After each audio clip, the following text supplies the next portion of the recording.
Hey guys, tonight we're diving into something colder than your ex's heart, and more complicated than your relationship status. The complete history of Prozac. Not the Instagram wellness version. Not the glossy pharmaceutical ad with people jogging through meadows. I mean the real story. The desperate scientists, the lucky accidents, the billion-dollar gambles, and the tiny green and white capsule that somehow convinced an entire nation that happiness could come in pill form. So before you get comfortable, take a second to like the video and subscribe, but only if you actually enjoy what I do here. A huge thank you to the viewer who suggested this topic. You're the reason we're talking about selective serotonin reuptake inhibitors at midnight instead of sleeping like normal people. Your suggestions genuinely shape this channel, and I'm grateful for every single one. We're also now live on Spotify, so if you prefer listening there, check the link in the description. Now, dim those lights, switch on a fan for that soft white noise, get comfortable, and maybe tuck your existential dread under the covers, because we're about to explore the chemical that changed American psychiatry forever. Let's pause for a second. Have you ever wondered how a single molecule could reshape an entire culture? What did people do before Prozac when depression wasn't just a chemical imbalance you could fix with breakfast? How did we go from Freudian couches and electroshock therapy to popping pills on lunch breaks? Could a drug invented by accident really become more profitable than most small countries? Would you trust your brain chemistry to a pharmaceutical company that spent more on marketing than research? And here's the big one.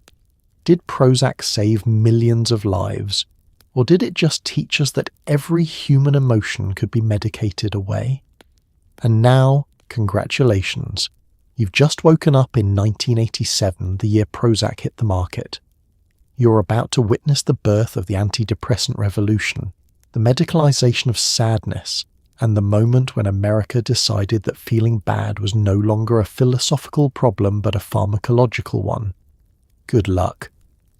Long before anyone popped a pill to feel better, depression wasn't considered a medical condition, it was a character flaw. If you were sad, anxious, or couldn't get out of bed, society had a simple diagnosis. You were weak, lazy, or possessed by demons, depending on the century. The treatments ranged from useless to barbaric. Bloodletting, ice baths, lobotomies, and if you were really unlucky, being locked in an asylum where the cure was usually worse than the disease. This was the dark age of psychiatry, where the brain was a mystery, emotions were moral judgments, and suffering in silence was considered noble. Picture yourself in the early 20th century, feeling what we'd now call clinical depression. You wake up exhausted, hollow, unable to find joy in anything. But you can't tell anyone because admitting you're struggling means admitting you're defective. Your family whispers that you need to pray harder, work harder, stop being so self-indulgent.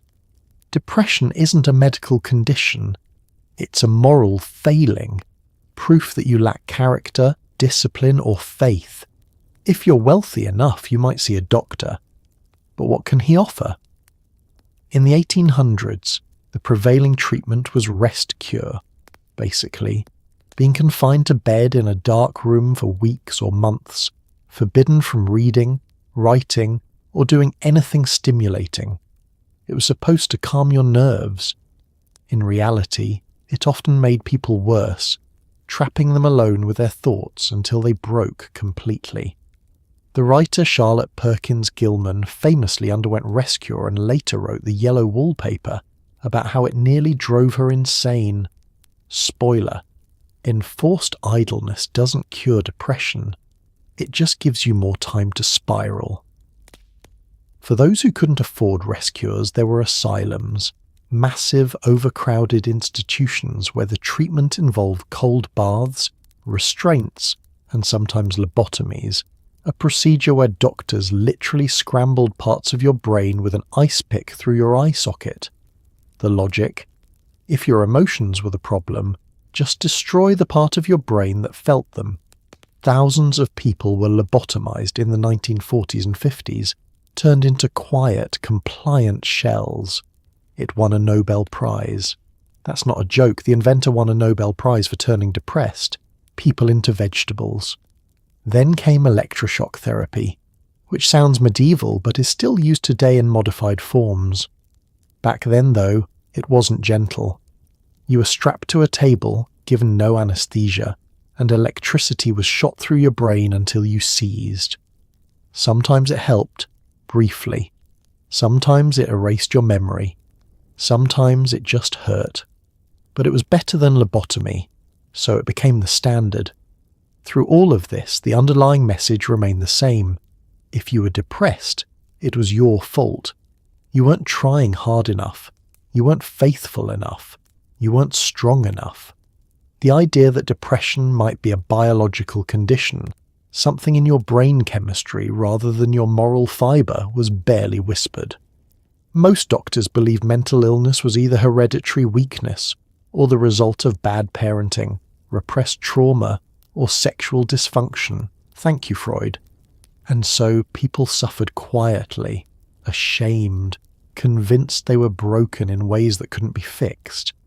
There was no language for what they were experiencing, no framework that didn't involve blame.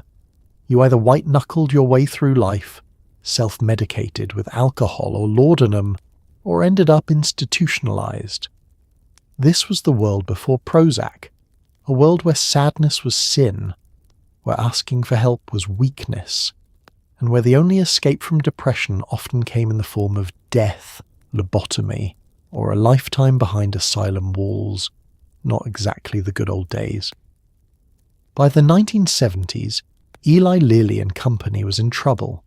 Their patents were expiring, their blockbuster drugs were aging, and they needed something big, fast. Enter Ray Fuller and David Wong, two chemists who weren't trying to cure depression. They were just messing around with molecules, trying to understand how the brain worked. They stumbled onto a compound that seemed to block the reuptake of serotonin, a brain chemical no one really understood yet. They had no idea they'd just invented the future. This wasn't a eureka moment in a shiny lab. It was two guys in rumpled lab coats accidentally creating the most profitable psychiatric drug in history. Let's set the scene. You're Ray Fuller, a scientist at Eli Lilly in Indianapolis, and your job is basically throwing chemical darts at a neurological board and seeing what sticks. It's the 1970s, and pharmaceutical research is still part guesswork, part luck. Your company is nervous. The drugs that built Lilly's empire, antibiotics, insulin, are facing competition from generics. The executives are sweating. They need a breakthrough, and they need it yesterday. You and your colleague David Wong are working on antihistamines, trying to develop something that won't make people drowsy. It's boring work, the kind where you spend months tweaking molecules and testing them on rats. But then you notice something weird. One of your compounds seems to affect serotonin levels in the brain. It blocks the reuptake mechanism, meaning once serotonin is released into the synapse, it hangs around longer instead of getting reabsorbed immediately. At first, you're not even sure this matters. Serotonin is mysterious. Scientists know it exists floating around in the brain and gut, but nobody is entirely clear what it does. Some think it regulates mood. Others think it's involved in appetite, sleep, or aggression. You're basically playing with a neurotransmitter whose function is still being debated over coffee in university labs. But here's where desperation meets innovation. Lilly is looking for anything that might work, and you've got this compound, fluoxetine, that does something interesting to serotonin. The company decides to take a gamble. What if serotonin really is linked to mood? What if boosting it could help people with depression? It's a long shot. The existing antidepressants, tricyclics and MAOIs, work, sort of, but they're dangerous. Overdose on a tricyclic and your heart stops. Take an MAOI and eat the wrong cheese, and you could have a hypertensive crisis and stroke out. These drugs are effective but terrifying, and doctors are reluctant to prescribe them except in severe cases.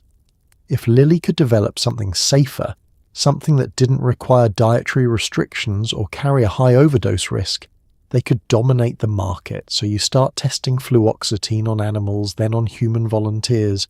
The early results are mixed. Some people feel nothing, some get headaches and nausea, but a few, just a few, report feeling lighter, less anxious, more capable of functioning. It's not dramatic, not like flipping a switch, but it's something. And something is enough for Lilly to keep going. You're not thinking about billions of dollars or cultural revolutions. You're thinking about data, about whether this molecule actually does what you think it does. You're excited, cautious, and aware that most experimental drugs fail. You have no idea that you've just created the chemical that will redefine American psychiatry, turn mental health into a multi-billion-dollar industry, and spark debates about the nature of human emotion that will last for decades. In your modest lab in Indianapolis, surrounded by beakers and printouts, you've accidentally stumbled onto the future. You just don't know it yet. Serotonin was the brain's most mysterious messenger. Scientists knew it existed, floating around in the tiny gaps between neurons, but they had no clue what it actually did. Some thought it controlled mood. Others thought it regulated sleep, appetite, or gut function. Spoiler alert, they were all right. Serotonin was like the brain's Swiss Army knife, involved in everything, understood by no one. And yet Eli Lilly was about to bet the farm on the idea that if you could keep more serotonin hanging around in the brain, people might feel less depressed. It was a wild guess wrapped in corporate desperation, and somehow it worked. Let's talk about serotonin, or as scientists call it, 5-hydroxytryptamine, because apparently serotonin wasn't intimidating enough. This molecule is tiny, just a few atoms arranged in a specific way, but it's everywhere in your body. About 90% of your serotonin lives in your gut, helping regulate digestion. The rest is in your brain, doing well, a lot of things apparently. In the 1950s and 60s, researchers knew serotonin existed, but they treated it like that one friend who shows up at every party, but nobody's quite sure who invited them. Early studies showed that drugs like LSD affected serotonin receptors, which led scientists to think maybe serotonin was involved in mood, perception, or consciousness. But that was about as specific as their understanding got. It was like knowing that gasoline makes your car go, but having no idea how the engine actually works. By the 70s, the serotonin hypothesis of depression started gaining traction. The idea was simple, maybe too simple. Depressed people have low serotonin, so if we increase serotonin levels, they'll feel better. It was an appealing theory because it turned depression from a vague psychological problem into a concrete biological one. You weren't sad because of your childhood or your circumstances. You were sad because your brain wasn't making enough of a specific chemical. Problem identified. Solution, more chemical. But here's the thing nobody wanted to admit. The evidence for this theory was weak. Sure, some studies suggested that people with depression had lower serotonin metabolites in their spinal fluid, but the data was inconsistent, and correlation doesn't equal causation. Just because depressed people might have low serotonin doesn't mean low serotonin causes depression. Maybe depression causes low serotonin. Maybe both are symptoms of something else entirely. Still, the serotonin hypothesis was irresistible because it was actionable. If depression is a serotonin deficiency, then boosting serotonin should fix it, and suddenly you have a clear target for drug development. It's like deciding that headaches are caused by an aspirin deficiency. It's backwards logic, but it gives you something to sell. Your brain has billions of neurons, and they communicate by releasing neurotransmitters like serotonin into the synapse, the gap between neurons. Normally serotonin gets released, does its job, and then gets sucked back up into the original neuron through a transporter protein. This process is called reuptake, and it's how your brain recycles neurotransmitters. Prozac works by blocking that reuptake transporter, meaning serotonin stays in the synapse longer, bouncing around, available to keep signaling. It's like leaving your text message notifications on instead of dismissing them. More signal, more stimulation, theoretically more mood improvement. The problem, we still don't fully understand what all that extra serotonin is actually doing. Is it fixing a deficiency, or is it just flooding the system until something changes? And why does it take weeks to work if it's just increasing serotonin immediately? These questions didn't stop Eli Lilly from betting everything on fluoxetine, but they did haunt researchers who knew the science was shakier than the marketing suggested. Serotonin remains one of the most studied and least understood chemicals in the human body, a molecule we've built an empire on without ever truly knowing what it does. The first people to swallow Prozac weren't depressed patients hoping for relief. They were healthy volunteers getting paid to be guinea pigs. The early trials were messy. Some people felt nothing, others got nauseous, jittery, or complained of weird dreams. A few said they felt lighter, like a fog had lifted. But the side effects were real. Headaches, insomnia, sexual dysfunction, and a strange emotional flatness some described as feeling not quite themselves. Still, compared to the older antidepressants that could kill you if you mixed them with cheese, Prozac seemed like a miracle. The scientists were cautiously optimistic. The marketers were already counting their money. Imagine you're a volunteer in one of the first fluoxetine trials. It's the early 1980s, and you've signed up to test an experimental antidepressant because you need the money and the ads promised it was safe. You show up at a clinical research centre, fill out a mountain of paperwork and swallow a small capsule. Then you wait. The first few days are weird. You don't feel dramatically different, but something's off. Your head feels fuzzy, like you're thinking through a thin layer of cotton. You're slightly nauseous, not enough to vomit, just enough to feel uncomfortable. And you're jittery, like you've had 3 cups of coffee but without the energy boost, just the anxiety. The researchers ask you questions. How's your mood? Any side effects? Are you sleeping okay? You tell them about the headaches, the weird dreams, the fact that your stomach feels unsettled. They nod and write everything down. Your data point number 47 in a trial that will eventually enroll hundreds of people, and your experience, good, bad, or neutral, will help determine whether this drug ever sees the market. Some of the other volunteers report feeling better, not euphoric or high, just less heavy. One woman describes it as the volume being turned down on my thoughts. A man says he feels more capable of handling daily stress without shutting down. These are the testimonials Lilly is hoping for, subtle improvements, not dramatic transformations, but enough to suggest the drug is doing something. But then there are the concerning reports. One participant becomes agitated, restless, unable to sit still. Another complains of vivid, disturbing nightmares, and several mention something that will later become one of Prozac's most notorious side effects: sexual dysfunction, reduced libido, difficulty achieving orgasm, numbness. It's not universal, but it's common enough that the researchers can't ignore it. The scientists running these trials are walking a tightrope. They need to prove that fluoxetine is effective enough to treat depression, but safe enough to prescribe widely. The older antidepressants, tricyclics like amitriptyline and MAO is like phenelzine, work, but they're dangerous. Overdose on a tricyclic and your heart rhythm gets disrupted, often fatally. Take an MAOI and eat aged cheese, cured meats, or drink red wine. And the tyramine in those foods can cause a hypertensive crisis, your blood pressure spikes, and you can stroke out or die. Prozac doesn't seem to have those risks. You can't easily overdose on it, and there are no dietary restrictions. That alone makes it revolutionary.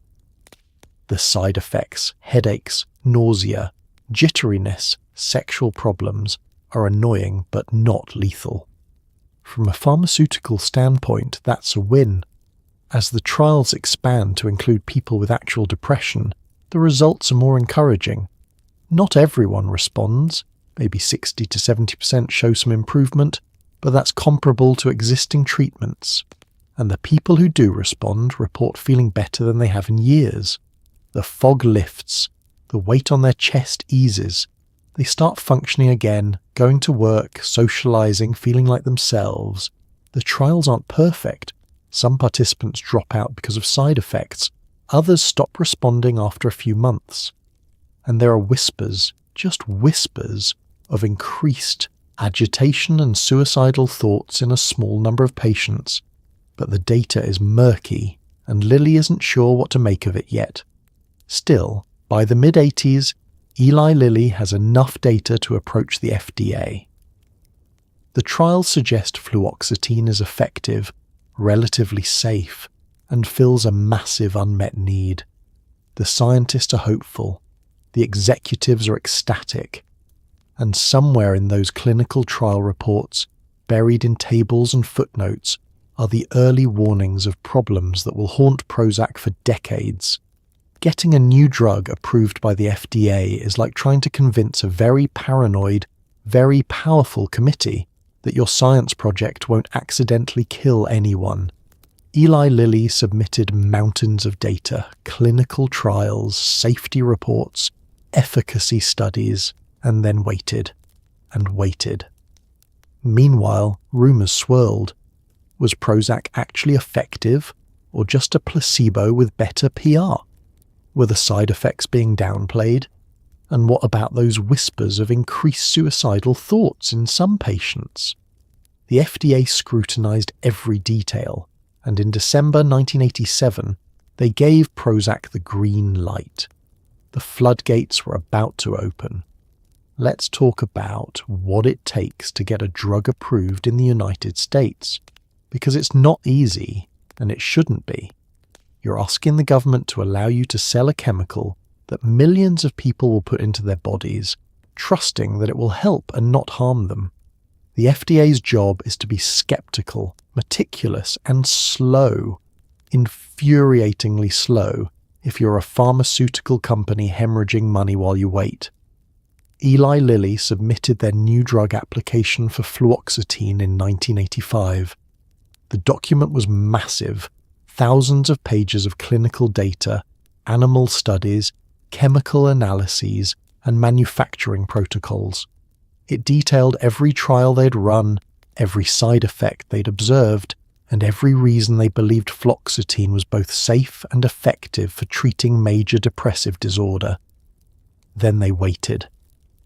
And while they waited, the FDA's reviewers picked apart every page, every statistic, every claim. They wanted to know, does this drug actually work better than placebo? How much better? What are the risks? What happens if someone overdoses? What are the long-term effects? Can it be abused? Does it interact with other medications? Some of the data was encouraging. In controlled trials, fluoxetine outperformed placebo in reducing depressive symptoms. Not by a huge margin, maybe 10 to 15% better, but enough to be statistically significant. And compared to tricyclic antidepressants, fluoxetine had a much better safety profile. You couldn't easily kill yourself with an overdose, and there were no dangerous food interactions, but there were concerns.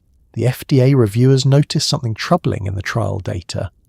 A small number of patients on fluoxetine had become more agitated, anxious, or even suicidal shortly after starting the medication. The numbers were small, and it was hard to tell if the drug was causing it, or if these were just very sick patients who would have deteriorated anyway. But it was enough to raise red flags. Lilly argued that the benefits outweighed the risks. Depression itself causes suicidal thoughts, they said, and any treatment that alleviates depression might initially make some patients more restless or impulsive before it helps them. It was a reasonable argument, but not entirely satisfying.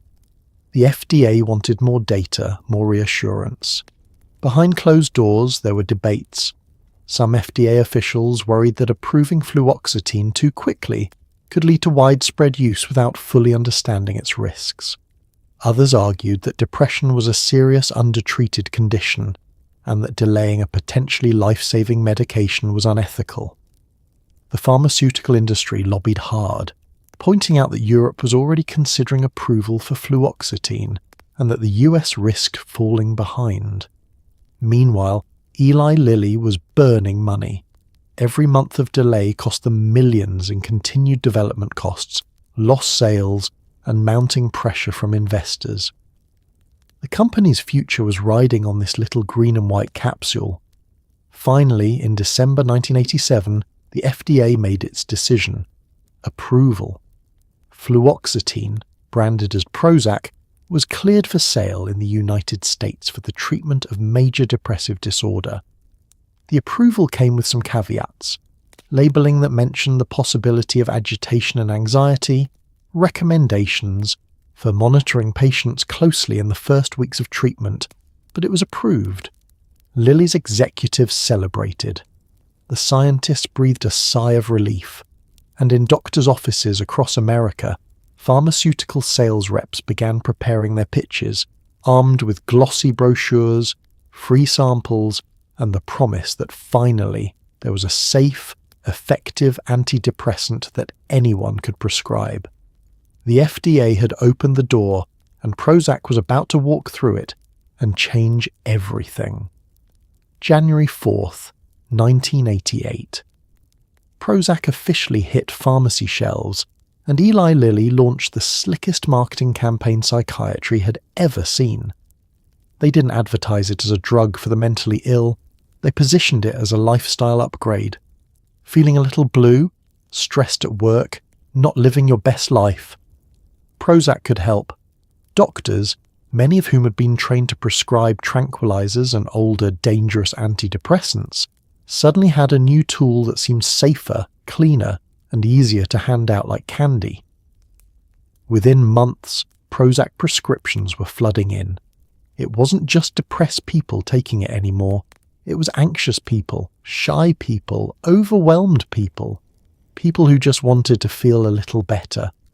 Picture this. You're a primary care doctor in suburban America, and it's early 1988. Your waiting room is packed with patients complaining of stress, fatigue, insomnia, vague sadness they can't quite articulate.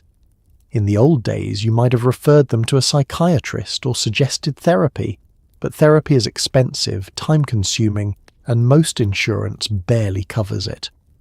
Or you could prescribe a tricyclic antidepressant, but those require careful monitoring, blood tests, and stern warnings about overdose risks. Then a Lilly sales rep walks into your office. She's polished, professional, armed with glossy materials and a compelling pitch.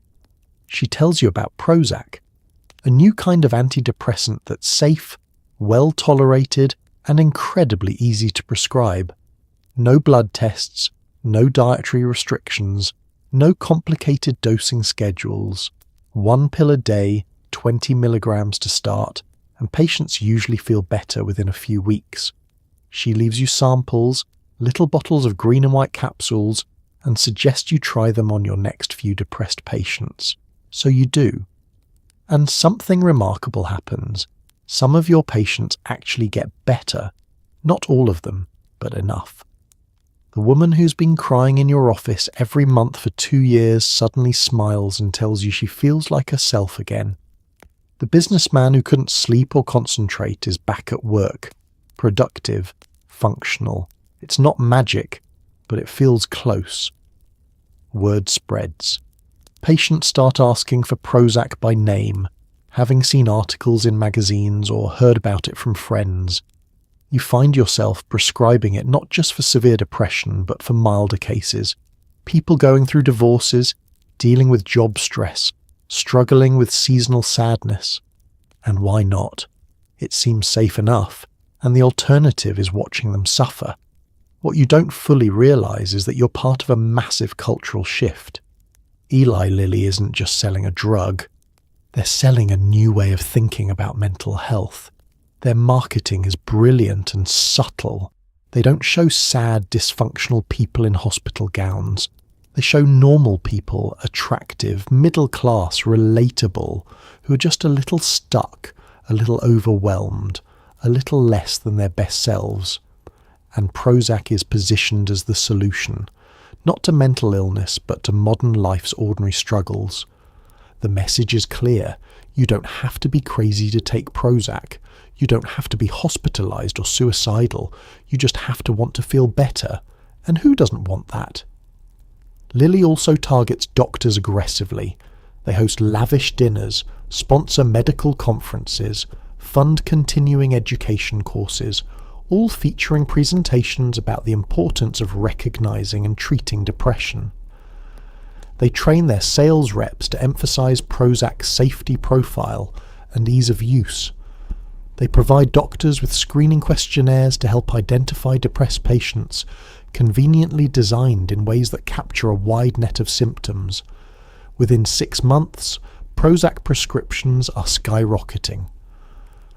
By the end of 1988, over 2 million prescriptions have been written, and it's not slowing down. General practitioners, not psychiatrists, are writing the majority of them, often after 15-minute appointments where patients describe feeling stressed or down. The pharmaceutical industry is watching closely. If Prozac succeeds, other companies will rush to develop their own SSRIs. A new market is being born, one that treats not just severe mental illness, but the everyday dissatisfaction of modern life. For Eli Lilly, launch day isn't just the beginning of a product cycle, it's the beginning of an empire. Prozac will go on to generate billions of dollars, redefine psychiatry, and spark debates about the nature of happiness that continue today. But on January 4th, 1988, all of that is still ahead.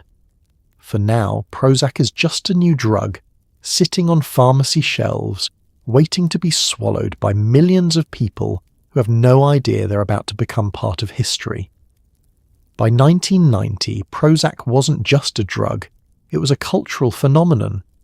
Newsweek put it on the cover with the headline Prozac, a breakthrough drug for depression. Talk shows discussed it, celebrities whispered about it.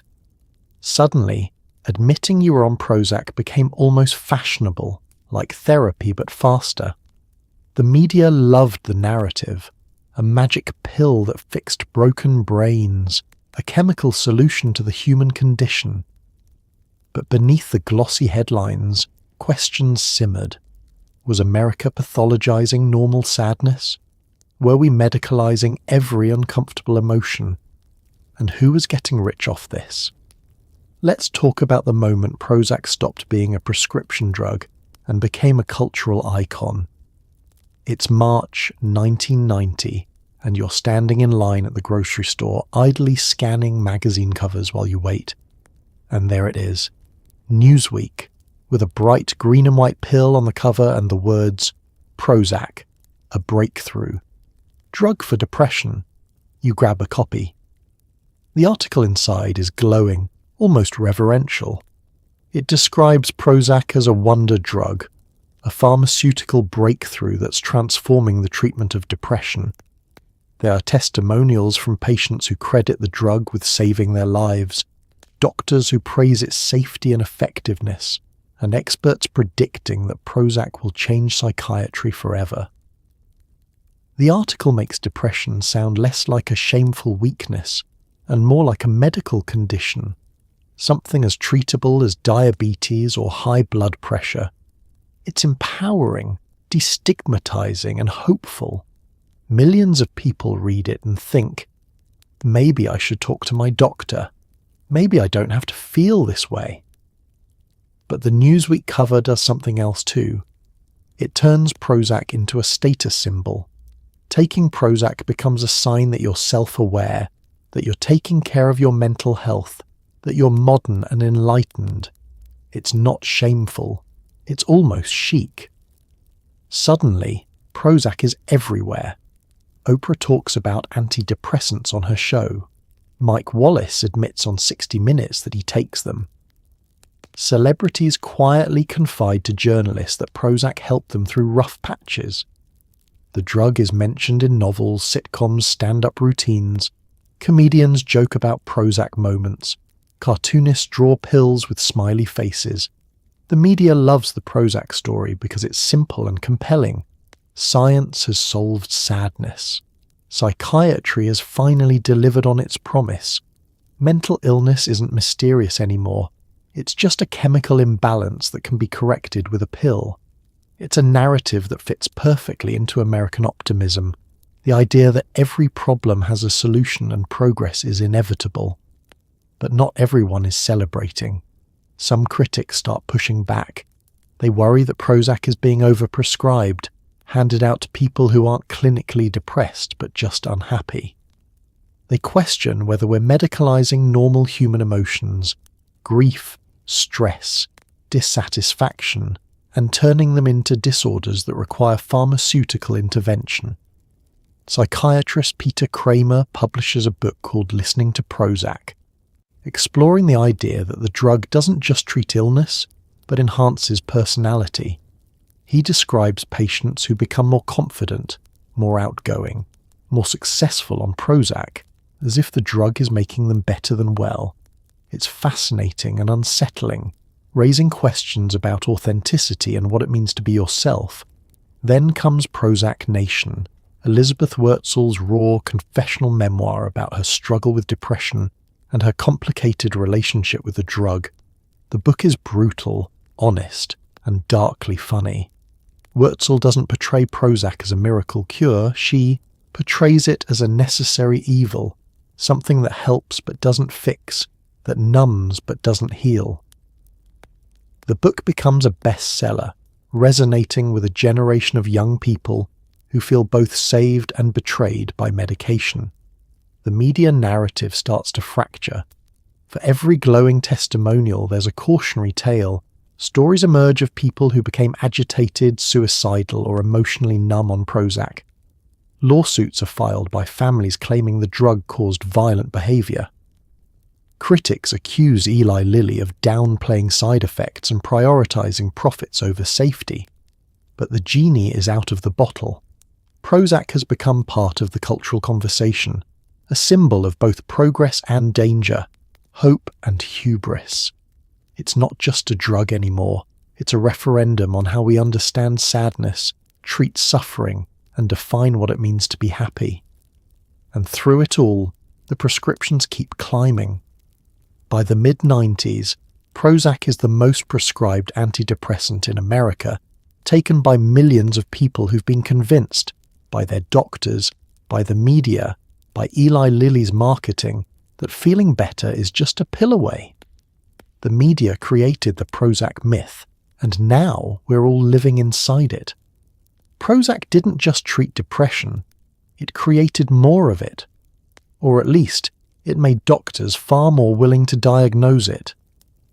Before Prozac, getting diagnosed with clinical depression was a big deal, reserved for people who were seriously impaired. After Prozac, the threshold dropped. Feeling sad for 2 weeks? That's depression. Stressed about your job, anxiety disorder, can't focus, maybe you need medication. Prozac made treatment so easy that diagnosis rates exploded. Psychiatrists had a tool that worked, sort of, so they used it. A lot. By the mid-90s, tens of millions of Americans were on antidepressants. Here's how it worked. You're a psychiatrist in the early 90s, and your profession has just been handed a gift. For decades, psychiatry has been the least respected branch of medicine, dismissed as pseudoscience, mocked for its reliance on talk therapy and Freudian theory, overshadowed by real doctors who could prescribe tangible treatments for physical diseases. But now you have Prozac, and Prozac changes everything because suddenly you're not just listening to people talk about their childhoods. You're prescribing medication that has measurable effects on brain chemistry. You're doing medicine, real medicine, with pills and dosages and observable outcomes. Psychiatry is finally legitimate. So you start diagnosing more liberally. That patient who comes in complaining of stress at work. In the past, you might have suggested therapy, stress management techniques, or just reassurance that what they're experiencing is normal. But now you have a tool. Why not use it? You pull out the DSM, the Diagnostic and Statistical Manual of Mental Disorders, Psychiatry's Bible, for diagnosing mental illness. And conveniently, the criteria for major depressive disorder are pretty broad. Depressed mood or loss of interest, plus 4 other symptoms from a list that includes things like fatigue, difficulty concentrating, changes in appetite, and sleep disturbances, lasting for at least 2 weeks. 2 weeks? That's it. You've probably felt like that after a bad breakup or a stressful month at work. But according to the DSM, that could qualify as major depressive disorder, and now that there's a safe, easy treatment, why not diagnose it and prescribe Prozac? The numbers tell the story. In 1987, before Prozac, about 10 million Americans were diagnosed with depression. By 1994, that number had more than doubled, and it kept climbing. By 2000, over 20 million Americans were taking antidepressants. Today, it's over 40 million. Did we suddenly become more depressed, or did we just become more willing to label normal sadness as a medical condition? The answer is probably both, but the second explanation is more significant. Prozac lowered the barrier to treatment so dramatically that doctors started seeing depression everywhere, and why wouldn't they? The pharmaceutical industry was funding studies showing that depression was underdiagnosed and undertreated. They were training doctors to use screening tools that were designed to capture a wide range of symptoms. They were emphasizing the importance of early intervention, encouraging doctors to treat even mild cases before they worsened. And patients were asking for it. Thanks to media coverage and direct-to-consumer advertising, which became legal in the US in 1997, people were self-diagnosing. They'd see a commercial showing someone sad on a couch, then happy at a picnic and think, "That's me. I need that pill." General practitioners, not psychiatrists, were writing the majority of antidepressant prescriptions, and they weren't conducting lengthy evaluations or ruling out other causes. They were spending 10 to 15 minutes with patients, hearing complaints of stress or sadness, and handing over prescriptions. It was quick, it was easy, and insurance companies loved it because pills were cheaper than therapy. The diagnostic criteria themselves expanded. The DSM kept getting revised, and each revision seemed to capture more people in its net. Grief after the death of a loved one. That used to be excluded from a depression diagnosis, but later versions suggested it could qualify. Premenstrual sadness. That became premenstrual dysphoric disorder. Shyness. Social anxiety disorder. Childhood misbehavior. ADHD, often treated with stimulants, but sometimes with antidepressants too. Critics called it disease-mongering, the pharmaceutical industry inventing or exaggerating illnesses to expand the market for their drugs. But defenders argued that psychiatry was finally recognizing the full scope of mental illness, that depression had always been this common, but was previously ignored or stigmatized. Either way, the result was the same. A massive increase in people being diagnosed with mental health conditions and prescribed medications to treat them. Prozac didn't just treat the depressed. It taught us that anyone who felt bad for any reason might be depressed, and once you're diagnosed, once you're on medication, it's hard to get off. Because how do you know if you're better? Is it the pill, or did you just have a good month? And if you stop taking it and feel worse, does that mean you still need it? Or are you just experiencing withdrawal? The psychiatric revolution that Prozac sparked wasn't just about treating illness. It was about redefining what illness meant in the first place. Not everyone on Prozac felt better. Some felt worse. Reports started trickling in. patients who became agitated, restless, even suicidal shortly after starting the drug. In some horrifying cases, people on Prozac committed acts of violence. Was the drug to blame, or were these just very sick people who would have done these things anyway? The debates raged, lawsuits were filed, families demanded answers.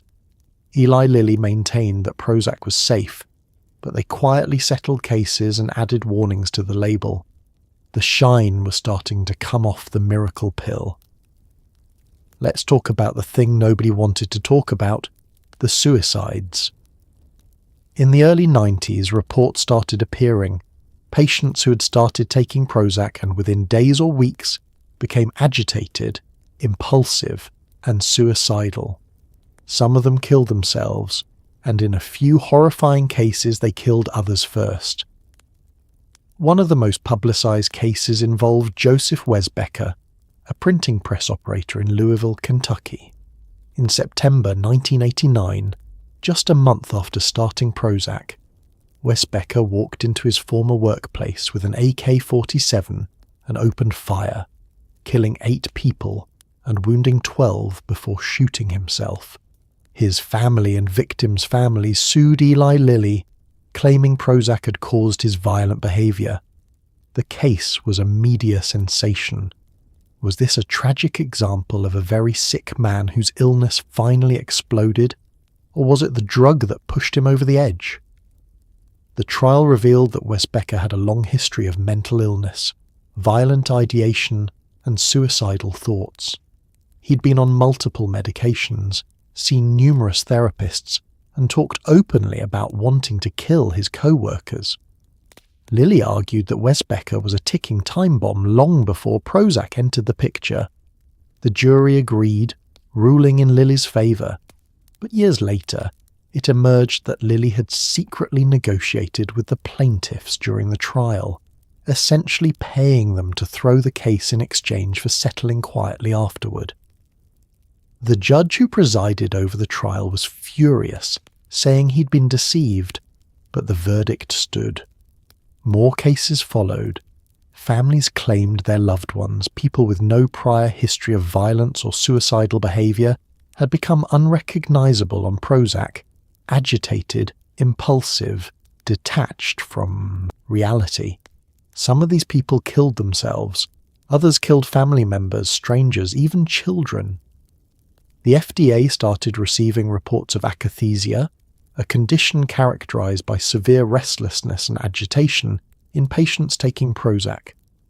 People described feeling like they wanted to crawl out of their skin, an unbearable inner torment that made them desperate for relief.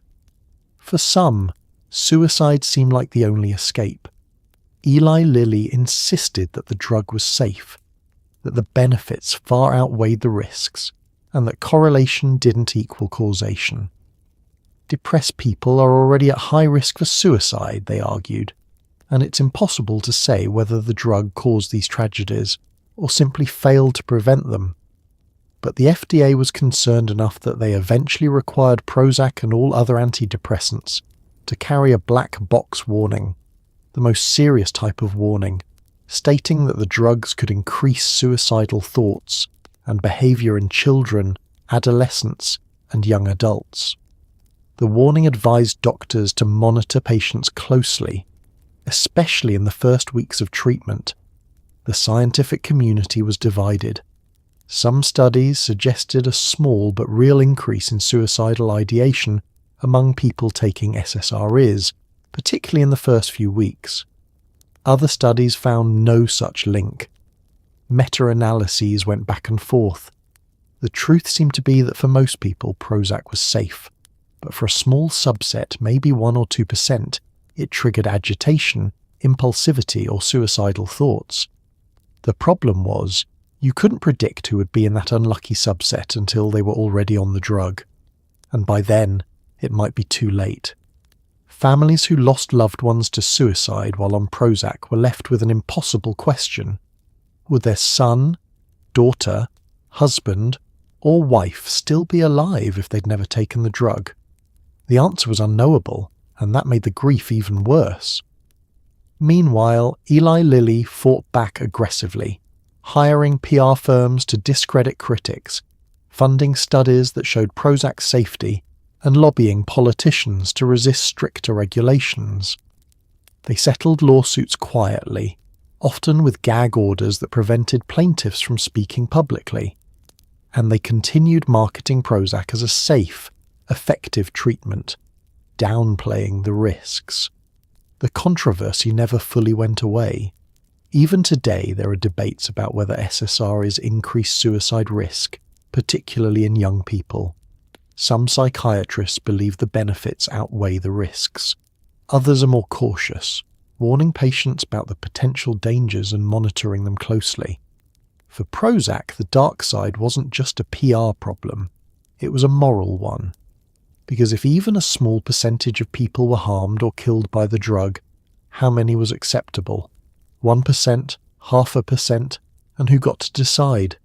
The families burying their loved ones didn't care about statistics. They cared that someone they loved had taken a pill that was supposed to help and ended up dead. From the beginning, Prozac was prescribed to women at nearly twice the rate as men. Was it because women were more depressed, or because doctors were more comfortable diagnosing and medicating women's emotions? The answer was uncomfortable, probably both. Women were more likely to seek help, more likely to be believed when they said they were struggling, and also more likely to be dismissed as emotional and handed a prescription instead of real support. Prozac became a band-aid for problems that often had roots in sexism, domestic labour, and societal expectations. The pill didn't fix inequality, it just made it easier to tolerate. Picture this. You're a woman in the early 90s, juggling a full-time job, 2 kids, a husband who helps occasionally, and a mother who keeps asking when you're going to give her more grandchildren. You're exhausted, overwhelmed, and running on fumes. You wake up tired. You go to bed tired. You feel like you're failing at everything: work, parenting, marriage, self-care. So you go to your doctor, a male physician who's been your family doctor for years. You try to explain how you're feeling, the fatigue, the irritability, the sense that you're drowning. He nods sympathetically, asks a few questions about your sleep and appetite, and then pulls out his prescription pad. "I think you might be depressed," he says, writing quickly. "I'm going to start you on Prozac. It should help." You want to ask, what if I'm not depressed? What if I'm just burned out from doing the work of 3 people? What if the problem isn't my brain chemistry, but the fact that I have no support, no time for myself, no break from the constant demands? But you don't ask because he's the doctor, and doctors know best, right? So you take the prescription, fill it at the pharmacy, and start swallowing a little green and white capsule every morning. This scenario played out millions of times in the 90s, and it's still playing out today. Women are prescribed antidepressants at nearly twice the rate of men, and the reasons are complicated, tangled up in biology, sociology, and medicine's long history of dismissing women's concerns. Part of it is biological. Women do experience higher rates of depression, likely due to hormonal fluctuations related to menstruation, pregnancy, postpartum, and menopause. Estrogen and progesterone affect serotonin levels, which means women's moods are more vulnerable to hormonal shifts. But biology doesn't explain the full picture. Women are also more likely to seek help for mental health issues, which means they're more likely to be diagnosed. Men, on the other hand, are socialized to tough it out, to avoid admitting weakness, to self-medicate with alcohol or overwork rather than going to a doctor. And then there's the darker explanation. Doctors have always been more comfortable pathologizing women's emotions. Historically, women who were angry, sad, or difficult were labeled hysterical and treated with everything from rest cures to institutionalization. That legacy didn't disappear, it just evolved. Now, instead of calling women hysterical, doctors call them depressed and hand them Prozac. The pharmaceutical industry knew women were their primary market. They tailored their marketing accordingly, with ads showing stressed, overwhelmed women who found relief through medication. The message was subtle but clear. If you're struggling to keep up with the demands of modern life, the problem is you, specifically your brain chemistry, and the solution is a pill. But what if the problem wasn't individual brain chemistry, but structural inequality? What if women were depressed because they were doing the majority of unpaid domestic labour while also working full-time? What if they were exhausted because they had no paid parental leave, no affordable childcare, no support systems? What if they were anxious because they were earning less than men, facing sexual harassment at work and constantly being judged for their appearance, their choices, their very existence? Prozac didn't address any of that. It just made it easier to tolerate. It turned systemic problems into individual pathology. Instead of asking why so many women felt overwhelmed, doctors asked, "Have you tried medication?" And the thing is, for some women, Prozac genuinely helped. It gave them the energy to get out of bed, to function, to survive. It wasn't a cure, but it was a coping mechanism, and sometimes that's enough. But for others, it felt like a betrayal, like being told that their very real, very legitimate anger and exhaustion were symptoms of illness rather than rational responses to unjust circumstances. It felt like being gaslighted by an entire medical system that would rather medicate women than address the conditions making them miserable. By the 2000s, the gender gap in antidepressant prescriptions had become undeniable. Researchers started investigating, and they found that even when men and women presented with identical symptoms, women were more likely to be diagnosed with depression and prescribed medication, while men were more likely to be told they were stressed and advised to exercise or take a vacation. The gendered prescription of Prozac wasn't just about biology or help-seeking behaviour. It was about how society views women's emotions as problems to be fixed, rather than signals to be heard. Prozac became a chemical solution to the problem of being a woman in a world that expected too much and offered too little support. And millions of women swallowed that solution every day, wondering if they were broken, or if, maybe, just maybe, the world was. Eli Lilly's marketing was brilliant and also kind of a lie. They popularized the idea that depression was caused by a chemical imbalance in the brain. Specifically, not enough serotonin floating around. It was simple, clean, easy to understand, and it made Prozac sound like insulin for diabetics, a straightforward fix for a straightforward problem. There was just one tiny issue. The chemical imbalance theory was never actually proven. It was a hypothesis, a guess, a useful metaphor that got repeated so many times it became accepted as fact. Neuroscientists knew the brain was far more complicated than a serotonin deficiency, but that didn't sell pills. The myth did. Let's go back to the marketing meeting where someone, probably wearing a very expensive suit, pitched the chemical imbalance narrative to Eli Lilly's executives. Imagine the room: polished conference table, PowerPoint presentations, coffee and porcelain cups, and a whiteboard covered in diagrams of neurons and synapses. The problem they're trying to solve isn't medical, it's rhetorical. How do you convince millions of people that they need to take a pill every day for an invisible condition they might not even believe they have? You need a story. A simple, compelling, scientific-sounding story that makes the treatment seem not just reasonable, but necessary. So someone draws a picture on the whiteboard. 2 neurons with a gap between them, the synapse. In a normal brain, they explain, serotonin flows smoothly across this gap, carrying signals that regulate mood, sleep, and appetite. But in a depressed brain, there's not enough serotonin. The communication breaks down. You feel sad, tired, hopeless. The solution? Prozac blocks the reuptake of serotonin, keeping more of it in the synapse. It's like turning up the volume on a radio that was playing too quietly. Simple, elegant, scientific. The executives love it. Doctors will love it too because it gives them something concrete to tell patients. And patients will love it because it removes shame. Depression isn't a character flaw or a sign of weakness. It's just chemistry, as fixable as low insulin or high cholesterol. There's just one problem. It's not quite true. Or rather, it's a massive oversimplification that borders on fiction. Let's be clear. Scientists in the 80s and 90s knew that depression probably involved serotonin in some way. Some studies showed that people with depression had lower levels of serotonin metabolites in their spinal fluid. Drugs that increase serotonin seemed to help some people feel better. That was suggestive, intriguing, worth investigating.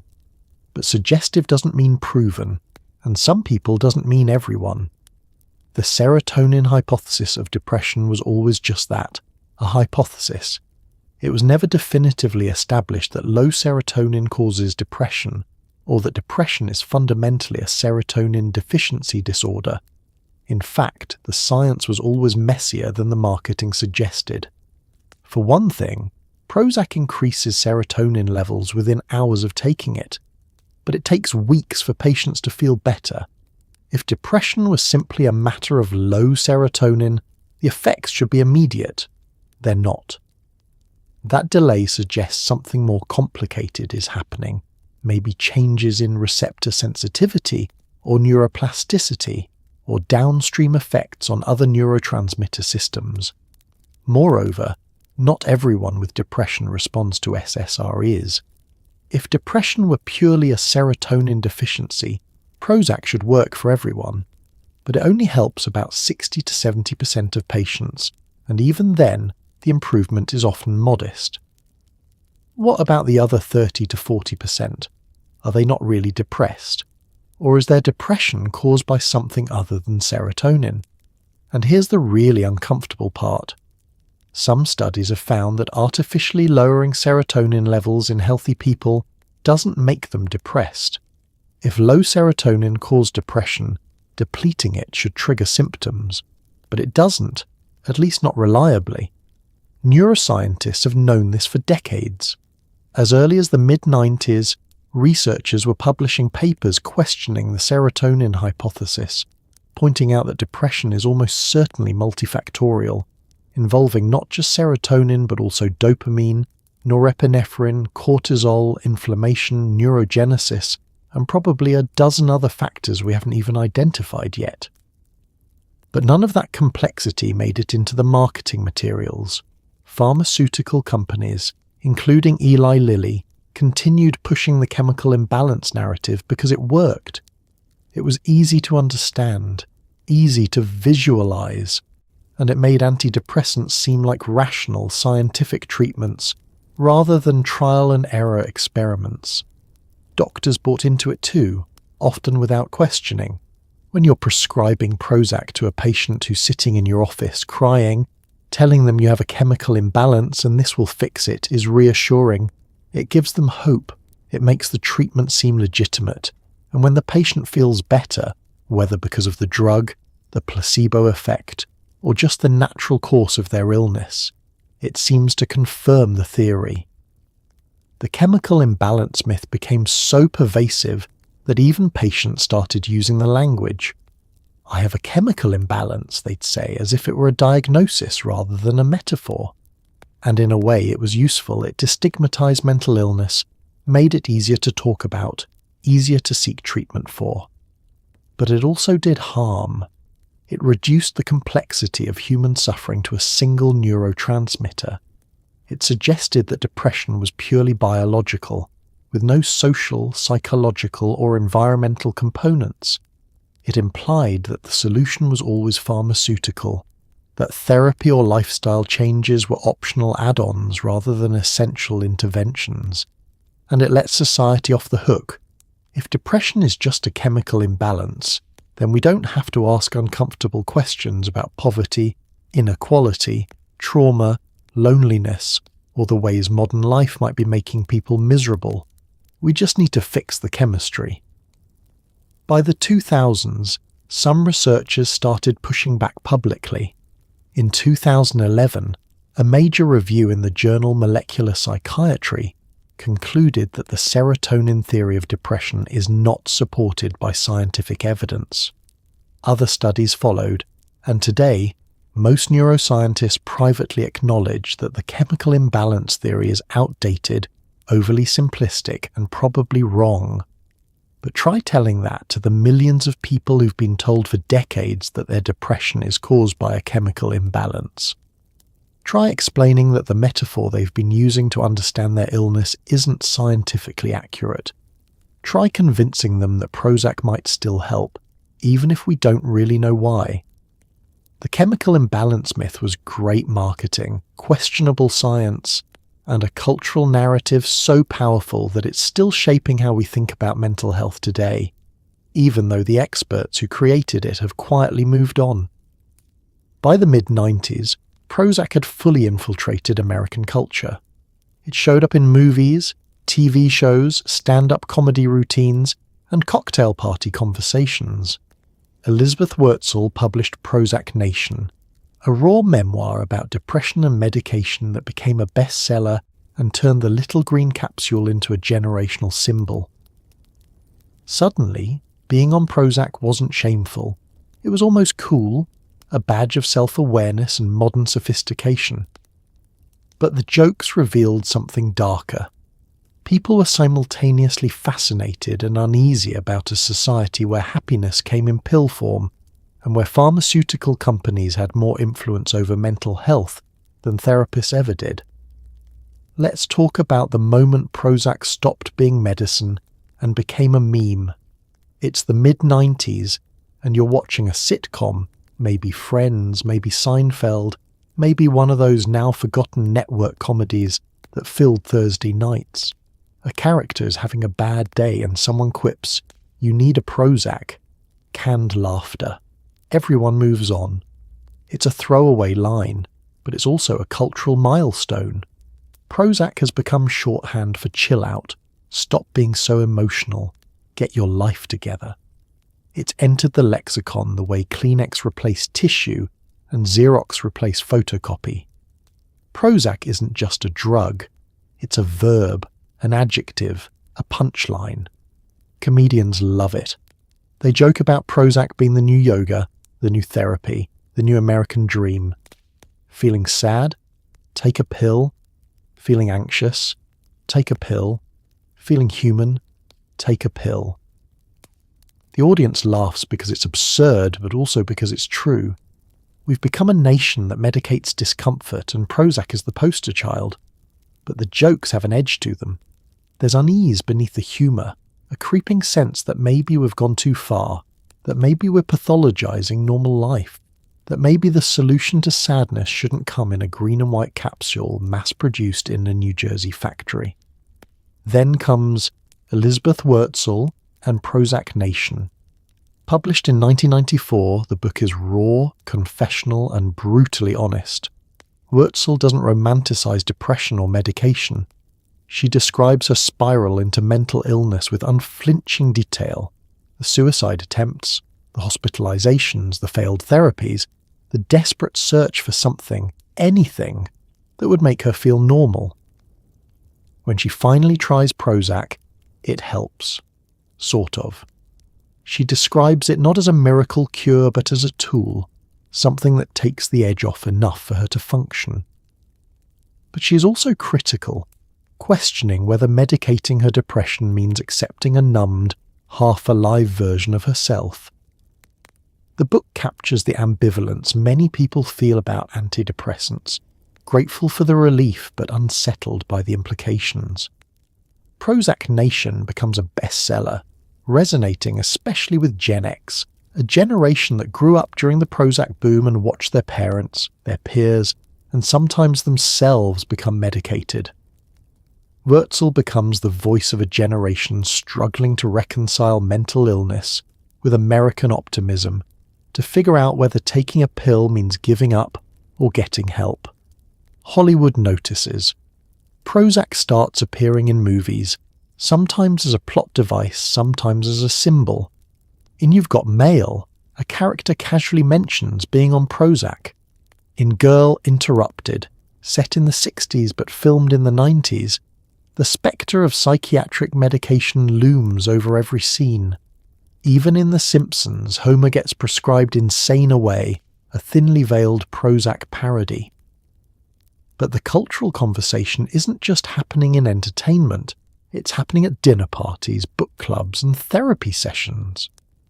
People are talking openly about antidepressants in ways they never did before.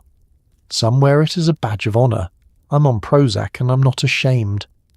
Others whisper it like a secret, still afraid of being judged. Being on Prozac becomes, weirdly, fashionable among certain circles. Urban, educated, liberal types who pride themselves on being self-aware and emotionally intelligent.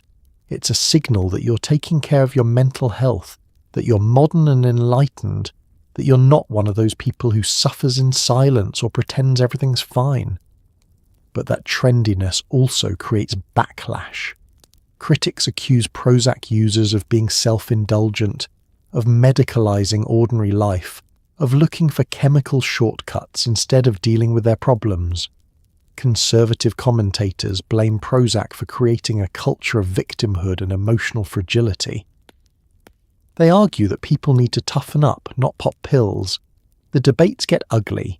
Online forums, remember, this is the early internet, the wild west of dial-up modems and AOL chat rooms, fill with people arguing passionately about whether Prozac is a miracle or a menace. Some users share testimonials about how the drug saved their lives. Others describe horrifying side effects and withdrawal symptoms, accusing pharmaceutical companies of lying. Musicians write songs about Prozac. Lithium by Nirvana isn't about Prozac specifically, but it captures the ambivalence towards psychiatric medication that defines the era.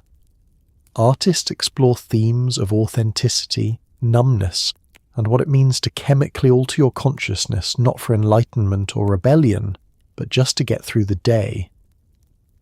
By the late 90s, Prozac isn't just a drug, it's a cultural touchstone, a symbol of everything America loves and fears about itself, our optimism and our avoidance, our innovation and our impatience, our belief that every problem has a solution, and our nagging suspicion that maybe some problems shouldn't be solved so easily.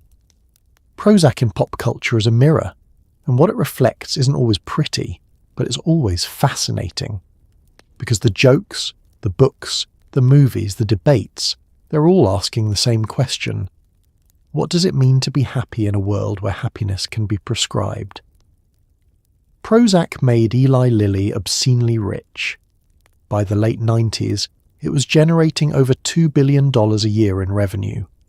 But Prozac was just the beginning. Other pharmaceutical companies watched Lilly's success and rushed to develop their own SSRIs, Zoloft, Paxil, Celexa, Lexapro. Suddenly, there was an entire industry built around serotonin, and the competition was fierce. Marketing budgets exploded.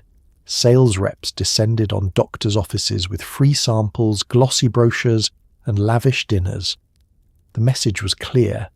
If you weren't prescribing antidepressants, you were behind the times. Mental health had become a marketplace and business was booming. Let's talk money.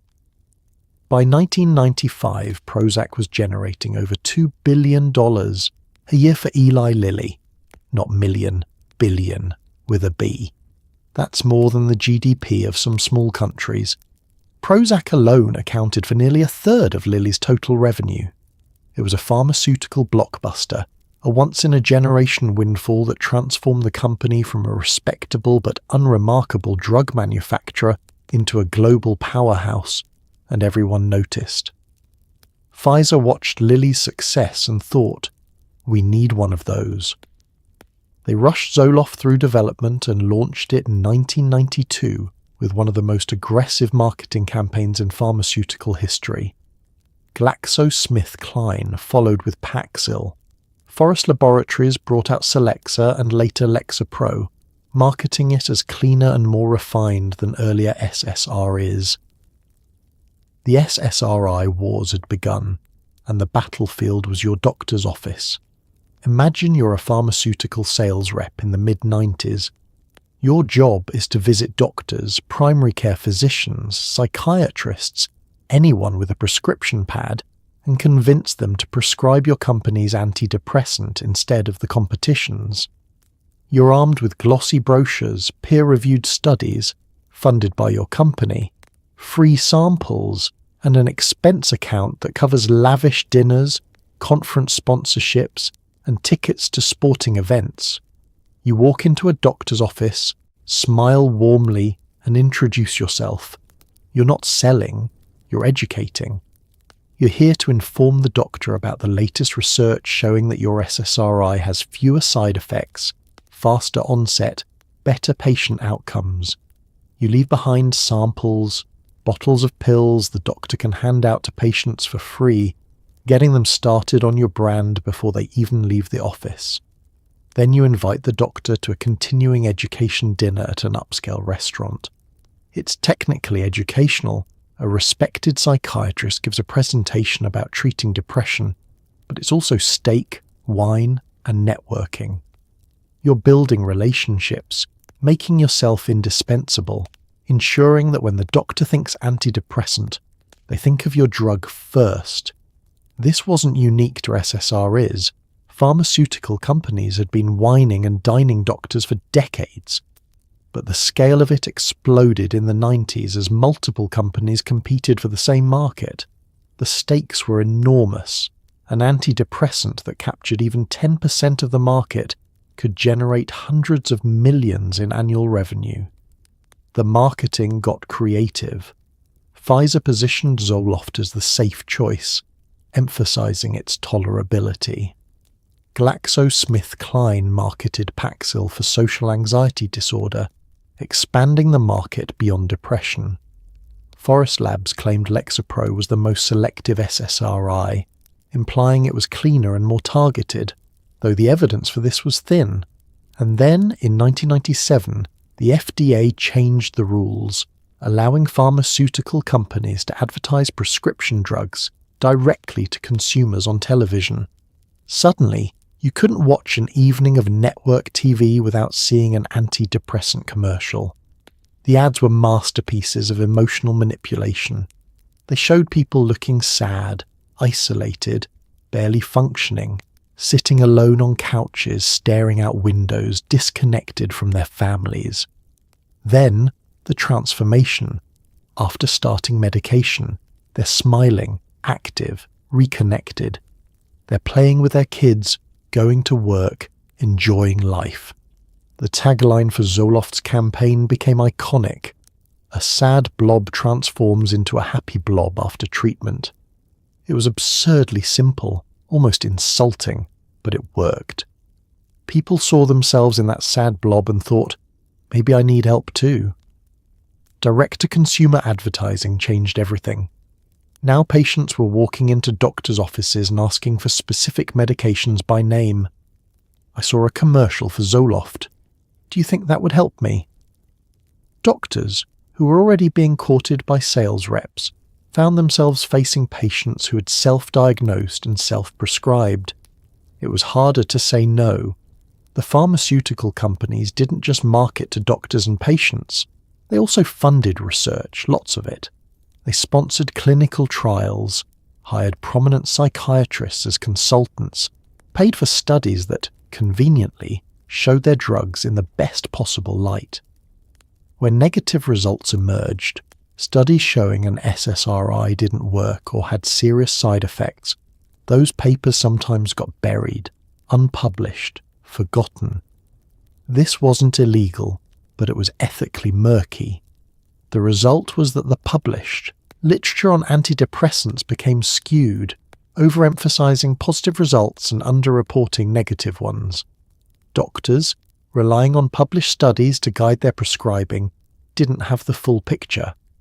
By the late 90s, the antidepressant market was worth over $10 billion annually in the US alone. Globally, it was even bigger. Pharmaceutical companies were making money hand over fist, and they reinvested it into marketing, lobbying, and developing new drugs. but the competition had unintended consequences. As companies fought for market share, they expanded the definition of who needed treatment. Social anxiety became a disorder requiring medication. Premenstrual dysphoria became a condition Prozac, rebranded as Sarafem and sold in pink and purple capsules, could treat. Chronic pain, OCD, PTSD, eating disorders all became targets for SSRI marketing. The message was clear. Whatever you're struggling with, there's probably a pill for it. And if you're not taking one, you're suffering unnecessarily. Mental health had become an industry, and business was very, very good. With Prozac and its chemical cousins flooding the market, prescribing antidepressants became almost automatic. Patient comes in feeling sad. Here's a prescription. Feeling anxious. Prescription. Can't sleep.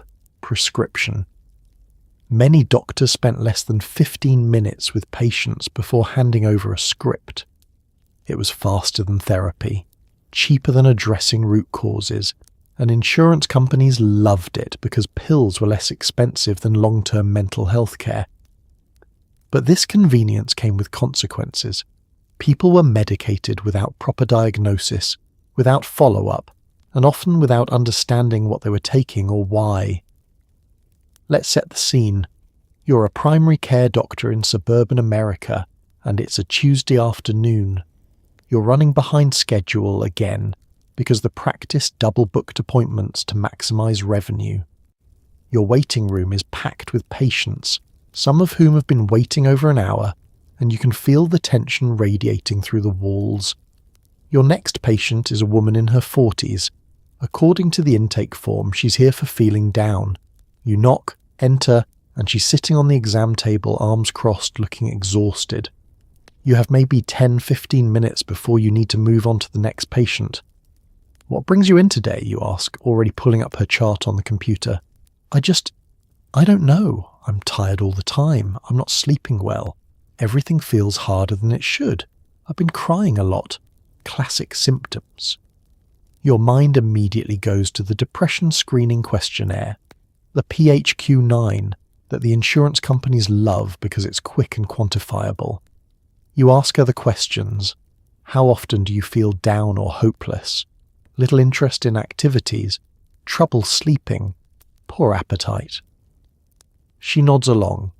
Her score suggests moderate depression. You could refer her to a therapist, but therapy waitlists in your area are months long, and most patients can't afford the copays anyway. You could spend time exploring what's going on in her life. Maybe she's going through a divorce, dealing with an ill parent, struggling with work stress, but you don't have time.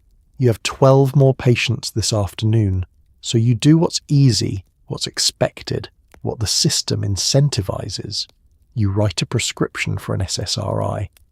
Let's say Lexapro, because the rep who visited last week left samples and took you to a nice dinner where a psychiatrist presented data showing Lexapro was well tolerated and effective. This should help, you tell her, scribbling on the prescription pad. Start with 10 milligrams once a day. It might take a few weeks to feel the effects. Call me if you have any problems. She takes the prescription, looking uncertain. Am I depressed? It sounds like you might be experiencing some depression, you say, keeping it vague because honestly you're not entirely sure. She meets the criteria, but is she clinically depressed? Or just unhappy? Does it matter? The medication might help either way. Let's try this and see how you feel in a month. She leaves. You've spent 12 minutes with her. You move on to the next patient. This scenario plays out thousands of times a day across America. Doctors aren't prescribing antidepressants because they're careless or greedy. They're prescribing them because the system makes it nearly impossible to do anything else. Appointments are too short. Mental health resources are scarce. Insurance companies reimburse for medication management, but not for extended talk therapy. And patients are demanding quick solutions because they're suffering and they need relief now, not after months of waitlisted therapy. The statistics are staggering. By the 2000s, over 70% of antidepressant prescriptions were being written by primary care doctors, not psychiatrists. And the majority of those prescriptions were issued after a single 15-minute appointment with no follow-up mental health evaluation. Many patients never saw a therapist, never received a formal psychiatric diagnosis, and never explored whether their symptoms might have non-pharmaceutical solutions like addressing sleep problems, relationship issues, work stress, or vitamin deficiencies. And the overprescription went beyond depression.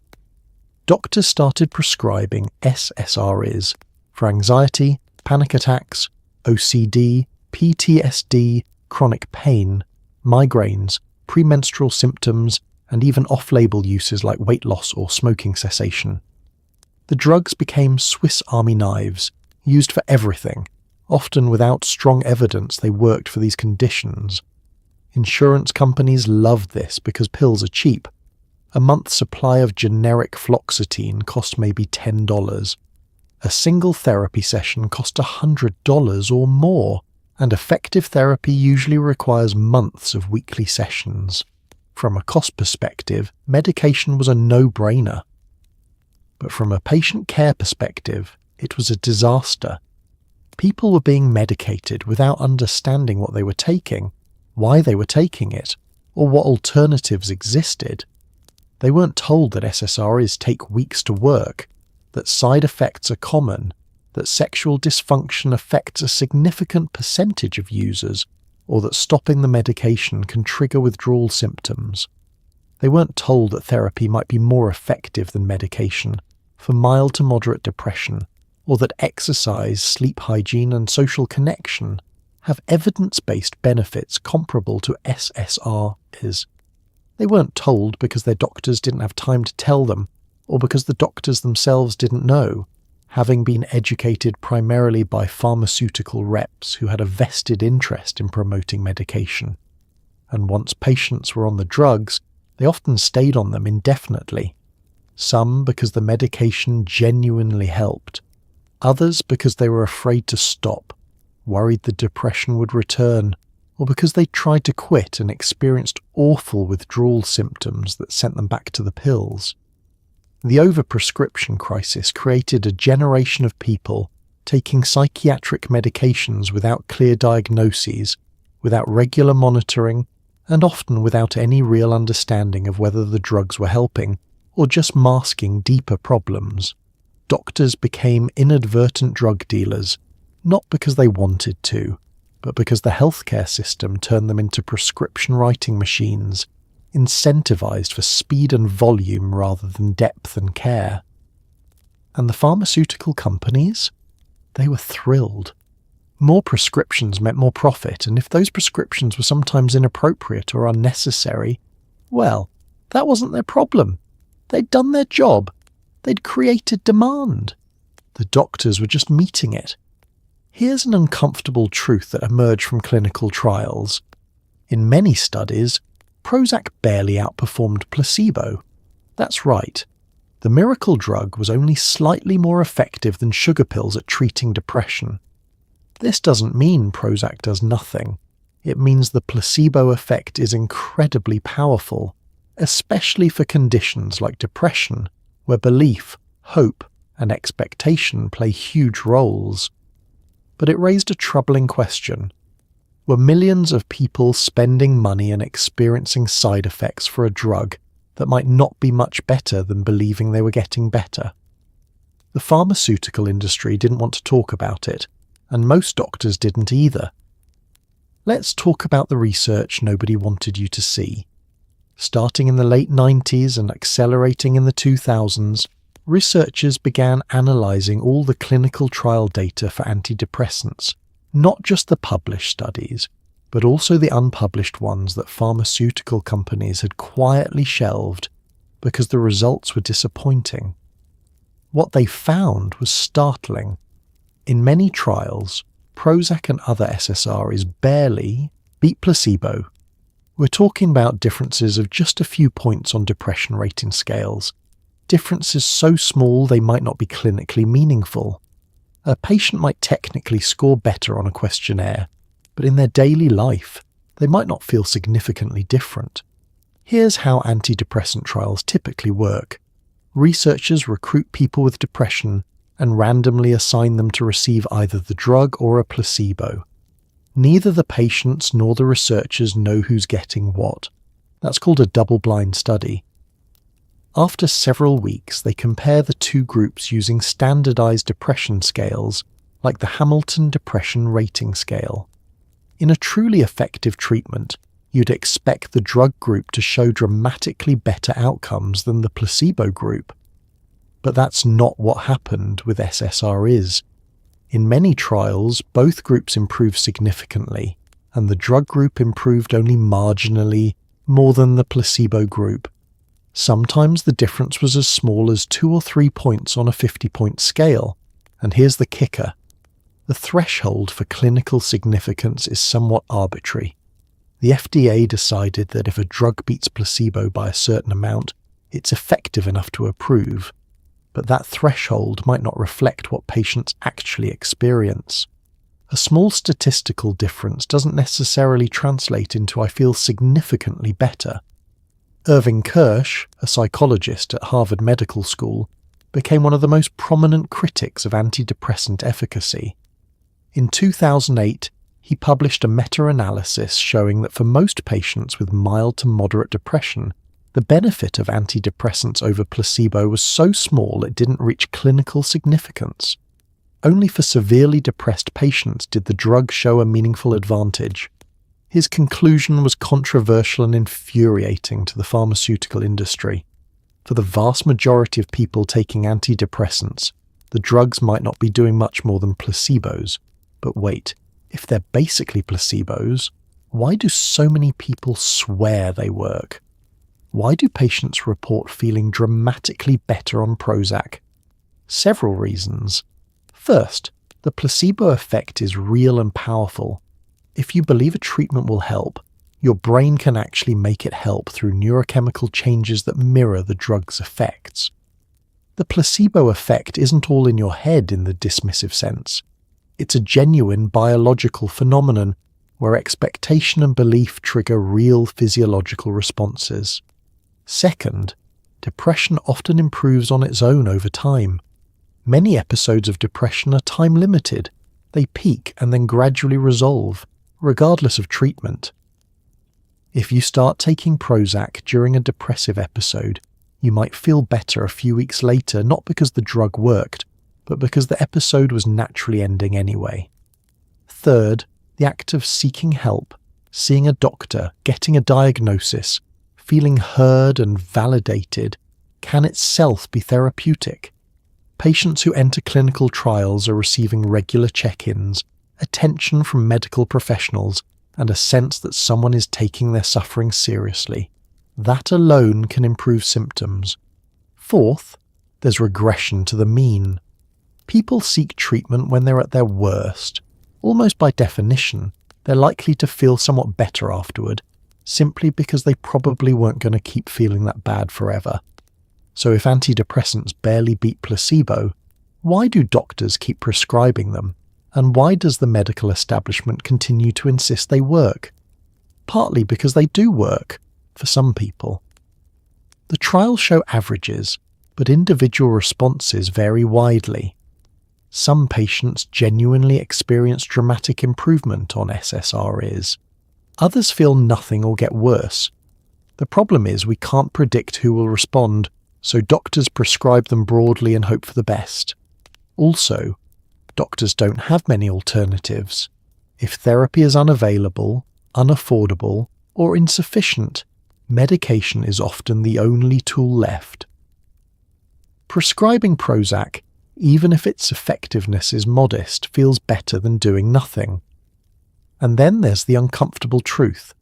Acknowledging that antidepressants barely outperform placebo would undermine decades of medical practice and pharmaceutical profit.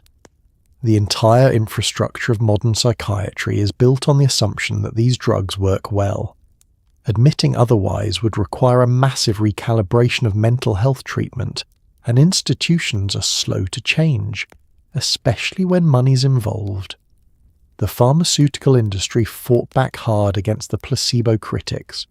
They funded studies to challenge the meta-analyses, hired experts to write rebuttals, and emphasized that even small effects can be meaningful for people who are suffering. And they're not entirely wrong. If a drug provides even modest relief and the side effects are tolerable, maybe that's enough. But it raises ethical questions. Should patients be told that the drug they're taking might not work much better than placebo? Should doctors be more cautious about prescribing medications with limited efficacy? And should we be investing more in treatments that don't involve pills, therapy, exercise, community support, especially if they might work just as well or better? The placebo problem didn't kill Prozac. The prescriptions kept flowing, and millions of people continued taking antidepressants. But it exposed an uncomfortable reality. The miracle drug might not be quite as miraculous as everyone believed. And maybe, just maybe, the real power was never in the pill itself but in the hope it represented, the belief that feeling better was possible, that help existed, that you didn't have to suffer alone. If that's true, then Prozac's greatest achievement wasn't pharmacology, it was symbolism. By the late 90s, Prozac wasn't just for adults anymore. Doctors began prescribing it to teenagers, then preteens, then children as young as 7. The logic was simple.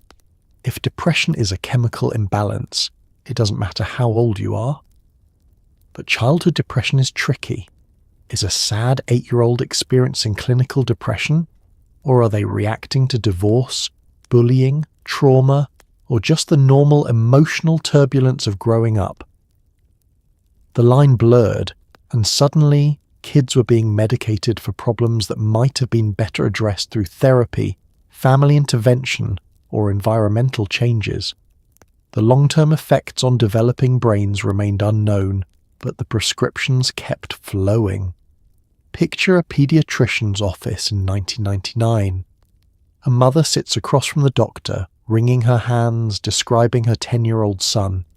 He's been withdrawn lately, his grades are slipping, he stopped playing with friends, and he cries easily. The teacher suggested he might be depressed. The pediatrician asked questions. How long has this been going on? Any major life changes? Family history of depression? The mother mentions that she and her husband separated 6 months ago. The boy took it hard. He's been acting out, having nightmares, saying he doesn't want to go to school. In a different era, the doctor might have said, "This sounds like a normal reaction to a difficult situation. Kids need time to adjust to divorce. Let's talk about family counselling, maybe get him into therapy to process his feelings." But it's the late 90s, and the pharmaceutical industry has been pushing hard to expand the antidepressant market to children. Studies have been published, funded by drug companies, showing that SSRIs are safe and effective for pediatric depression. Sales reps have been visiting pediatricians, leaving materials about childhood depression and how to recognize it. So instead, the doctor says, "It sounds like he might be experiencing depression. We could try Prozac. It's FDA approved for children and has been very helpful for kids in his situation." The mother hesitates. But he's only 10. Isn't he too young? Depression can happen at any age, the doctor reassures her, and catching it early is important. The medication can help stabilize his mood while he works through these feelings. We'll start with a low dose and monitor him closely. She agrees because she's desperate, because she trusts the doctor, and because the idea that there's a medical solution is less frightening than the idea that her son is suffering because of choices she made. This scenario played out thousands of times across America as antidepressant prescriptions for children and adolescents exploded. Between 1995 and 2004, the number of children taking antidepressants tripled. Kids as young as preschool age were being prescribed SSRIs, despite virtually no research on how these drugs affected developing brains. The justification was the chemical imbalance theory. If depression is a biological illness caused by low serotonin, then it can strike at any age, and treatment should be the same regardless of whether you're 8 or 80. But childhood is not just miniature adulthood. Kids' brains are still developing, forming neural connections, pruning synapses, learning to regulate emotions. Flooding a developing brain with drugs that alter neurotransmitter levels could have long-term consequences that nobody understood, because nobody had studied it long-term. Moreover, childhood sadness is often situational. Kids get depressed because their parents are fighting, because they're being bullied, because they're struggling in school, because they've experienced trauma. These are real problems that deserve real solutions. Therapy, family intervention, school support, not chemical band-aids that mask symptoms without addressing causes. But addressing root causes is hard, expensive, and time-consuming. Prescribing Prozac is easy. 1 15-minute appointment, 1 prescription, done. The parents feel like they're helping. The school is relieved the problem child is being treated. The doctor has fulfilled their duty. Everyone wins, except maybe the kid. The side effects in children were concerning. Some kids became more agitated, anxious, or impulsive on SSRIs. Others reported emotional numbness, feeling like zombies, disconnected from themselves. And then there were the suicides. In 2003, regulatory agencies in the UK and later the FDA started investigating reports of increased suicidal thoughts and behaviours in children and adolescents taking antidepressants. The data was murky. Some studies showed an increase, others didn't. But there were enough warning signs that the FDA eventually required a black box warning, the most serious kind, stating that antidepressants increased the risk of suicidal thinking and behaviour in patients under 25. The warning created a dilemma. On one hand, untreated depression in teenagers can be deadly. Suicide is one of the leading causes of death in adolescence. On the other hand, the treatment might actually increase suicide risk, at least in the short term, possibly by giving depressed kids just enough energy and motivation to act on suicidal thoughts they'd been too lethargic to carry out before. Parents were caught in an impossible bind. Medicate and risk increased suicidal thoughts, or don't medicate and risk the depression getting worse. There was no good answer, only least bad options, and the science on pediatric antidepressant efficacy was shaky. Later analyses revealed that many of the studies showing SSRIs work for kids had been funded by pharmaceutical companies and had selectively published positive results while burying negative ones. When independent researchers looked at all the data, the benefits were much smaller than originally claimed. Some psychiatrists began questioning whether we were over-mediating children, turning normal developmental struggles into pathology, and creating a generation dependent on pills to manage emotions that previous generations had learned to process through experience, family support, and time.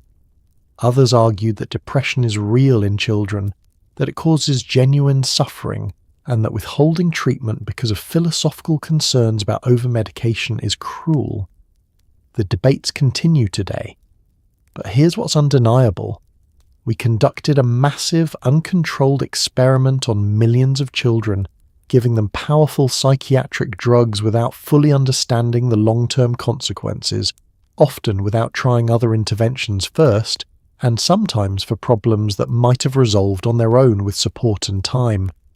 Those children are adults now. Some credit Prozac with saving their lives. Others describe years of emotional numbness, stunted development, and struggles to figure out who they are without medication. And some are still taking the drugs they started in childhood, unable or unwilling to stop, having never known adult life without SSRIs. The question haunts: did we help them, or did we teach them that sadness is a disease and that pills are the answer to every uncomfortable feeling? One of Prozac's most common side effects was also one of the least discussed: sexual dysfunction, reduced libido, difficulty achieving orgasm, numbness. These weren't minor inconveniences. For many people, they were relationship-ending, identity-shaking problems. But in the early years, doctors often downplayed or ignored these complaints, treating them as less important than the depression itself. Patients felt caught: stay depressed or stay numb. Some people quit the medication in secret, ashamed to admit that they chose sex over mental health. Others suffered in silence, wondering if feeling better was supposed to mean feeling nothing at all. Let's talk about the side effect that destroyed relationships, shattered intimacy, and left millions of people wondering if emotional stability was worth giving up physical pleasure. Let's talk about what happens when your brain chemistry gets rewired and suddenly you can't orgasm, don't want sex, and feel like someone turned off a fundamental part of what makes you human. You're on Prozac for 6 weeks, and it's helping. The crushing weight of depression has lifted. You can get out of bed, go to work, function like a normal person. But you've noticed something strange. You're not interested in sex anymore, at all. Your partner initiates, and you feel nothing. Not arousal, not desire, just vague discomfort and the sense that this is one more chore you're supposed to perform. Or maybe you're interested, but nothing works. You can't get aroused. Or you get aroused but can't finish, no matter how long you try. It's frustrating, embarrassing, and deeply isolating. You start avoiding intimacy because the failure feels worse than not trying. You mention it to your doctor. They nod sympathetically. That's a common side effect, they say. It should improve with time. Or we could try lowering the dose, but it doesn't improve. And lowering the dose brings back the depression. You're trapped. Choose between mental health and sexual function. Between your brain and your body. Between being depressed or being numb. This wasn't some rare, unexpected complication. Sexual dysfunction affects anywhere from 30 to 70% of people on SSRIs, depending on which study you believe and how you measure it. We're talking about decreased libido, delayed orgasm, inability to orgasm, erectile dysfunction, reduced sensation, and something patients describe as genital numbness. The sensation that your genitals feel disconnected, muted, like they belong to someone else. For some people, the effects are mild and tolerable. For others, they're devastating. Marriages fall apart. Relationships end. People's sense of themselves as sexual beings evaporates. And yet, for years, this side effect was barely mentioned in drug marketing, glossed over in doctor-patient conversations, and treated as trivial compared to the real problem of depression. The implicit message was, be grateful you're not suicidal anymore. Who cares if you can't have an orgasm? But people cared. They cared deeply.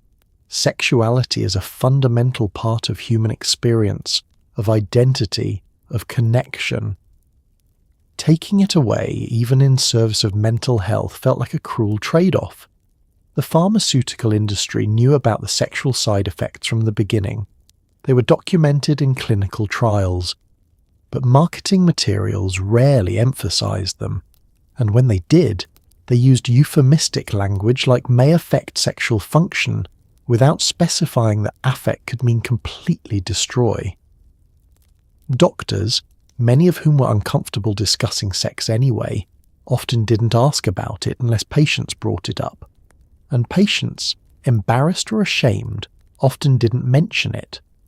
They suffered silently, assuming this was just the price of treatment or that something was wrong with them personally rather than with the medication. Men were more likely to report sexual dysfunction because erectile problems are harder to hide. Women were more likely to suffer in silence because female sexual dysfunction is harder to quantify, less discussed, and often dismissed by medical professionals. A woman saying I can't orgasm on Prozac might be told, well, many women have difficulty with orgasm anyway, or maybe you're just stressed. Online forums became confessionals where people shared their experiences anonymously. They described marriages crumbling because partners felt rejected. They described giving up on dating because explaining "I'm on antidepressants and can't have sex" felt impossible. They described masturbating for an hour and achieving nothing, then crying in frustration. Some tried solutions, drug holidays where they'd skip doses on weekends to temporarily restore function, though this often triggered withdrawal symptoms and mood instability. Others added medications like Wellbutrin, which doesn't affect serotonin and might counteract the sexual side effects. Some switched to different antidepressants, playing Russian roulette with their mental health in hopes of finding one that didn't kill their sex drive. And then there were the cases that didn't resolve even after stopping the medication. In the 2000s, researchers identified a condition called post-SSRI sexual dysfunction, PSSD, persistent sexual problems that continue long after discontinuing the drug, sometimes permanently. The mechanism is unclear, but the suffering is real. Patients describe years, even decades, of numbness, anorgasmia, and loss of libido that never recovered. The pharmaceutical industry has been reluctant to acknowledge PSSD, and many doctors remain skeptical, but patient advocacy groups have been pushing for recognition and research. Some countries have added warnings about the possibility of persistent sexual dysfunction to SSRI labels. The US has been slower to act. The sexual side effects of Prozac exposed uncomfortable truths about how we value different aspects of health. Depression is serious. Sex is optional. Mental health is medical. Sexuality is lifestyle. But for people living it, these distinctions are meaningless. Losing your sexuality is losing part of yourself, and being told it's acceptable collateral damage in the war against depression feels like being asked to choose between two equally essential parts of your humanity. Some people made that choice willingly, deciding that emotional stability was worth more than sexual pleasure. Others regretted it deeply, feeling like they'd traded one kind of suffering for another. And many were never given a real choice at all because nobody told them the full scope of what they were giving up. Prozac promised to make people feel like themselves again. For many, it delivered. But for others, it created a new self, one without desire, without pleasure, without the physical intimacy that makes us human. And that self, medicated into existence, was someone they didn't recognize at all. Some people on Prozac reported something strange. They didn't just feel less depressed. They felt like different people, more confident, more outgoing, less anxious about social situations. Psychiatrist Peter Kramer wrote about this phenomenon in his book Listening to Prozac, coining the term cosmetic psychopharmacology, the idea that drugs could be used not just to treat illness, but to enhance personality. It was exciting and deeply unsettling.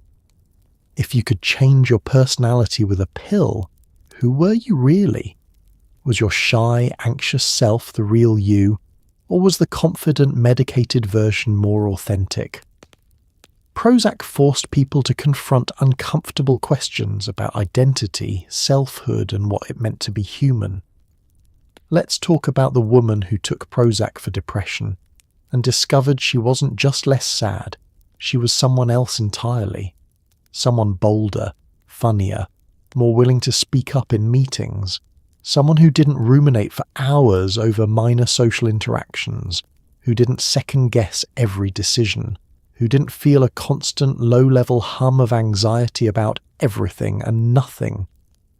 Was this her real self? Finally liberated from the prison of depression and anxiety? Or was this a chemically altered imposter, a pharmaceutical mask covering the person she'd always been? This is the question Peter Kramer explored in Listening to Prozac. Published in 1993, Kramer, a psychiatrist, noticed that some of his patients weren't just getting better, they were becoming better than well.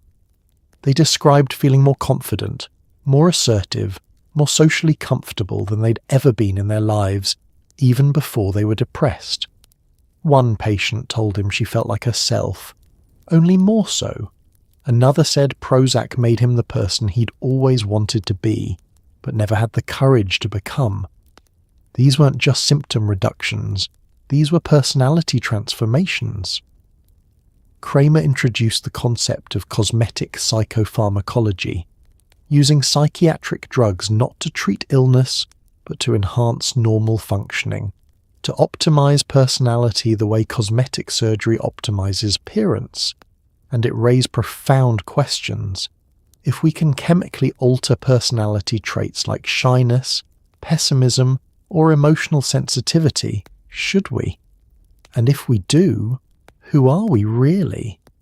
Imagine you're someone who's always been shy, introverted, anxious in social situations. It's not that you're depressed, you're just you. You've always been this way. Your friends know you as the quiet one. You've built your identity around being thoughtful, careful, introspective.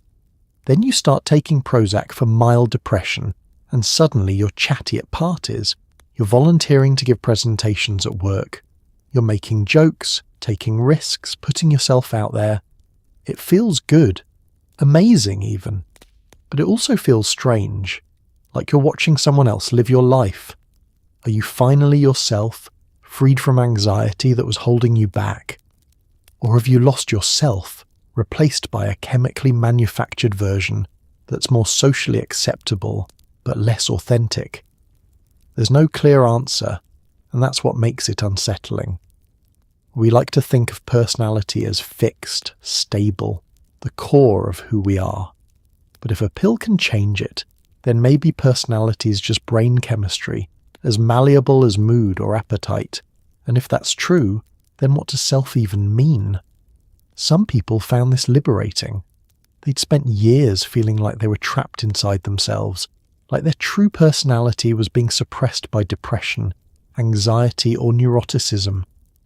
Prozac felt like liberation, like finally being able to be the person they were meant to be. Others found it disturbing. They felt like the medication had erased essential parts of their personality, their creativity, their emotional depth, their sensitivity. They described feeling flattened, like all their emotions had been turned down to a manageable but muted volume. They weren't sad, but they also weren't especially happy. They weren't anxious, but they also weren't excited. Everything felt fine, just fine. The question of authenticity became central. Is the depressed, anxious version of you the real you, or is that just illness distorting your true self? Or is the medicated, confident version a pharmaceutical illusion, a fake personality imposed from outside? Philosophers and ethicists jumped into the debate. Some argued that there's no true self. We're all constantly changing based on circumstances, experiences, and biology. So using medication to change is no different from using therapy, exercise, or education. Others argued that there's something fundamentally different about chemical intervention, that it bypasses the processes of growth and self-reflection that create authentic personal change.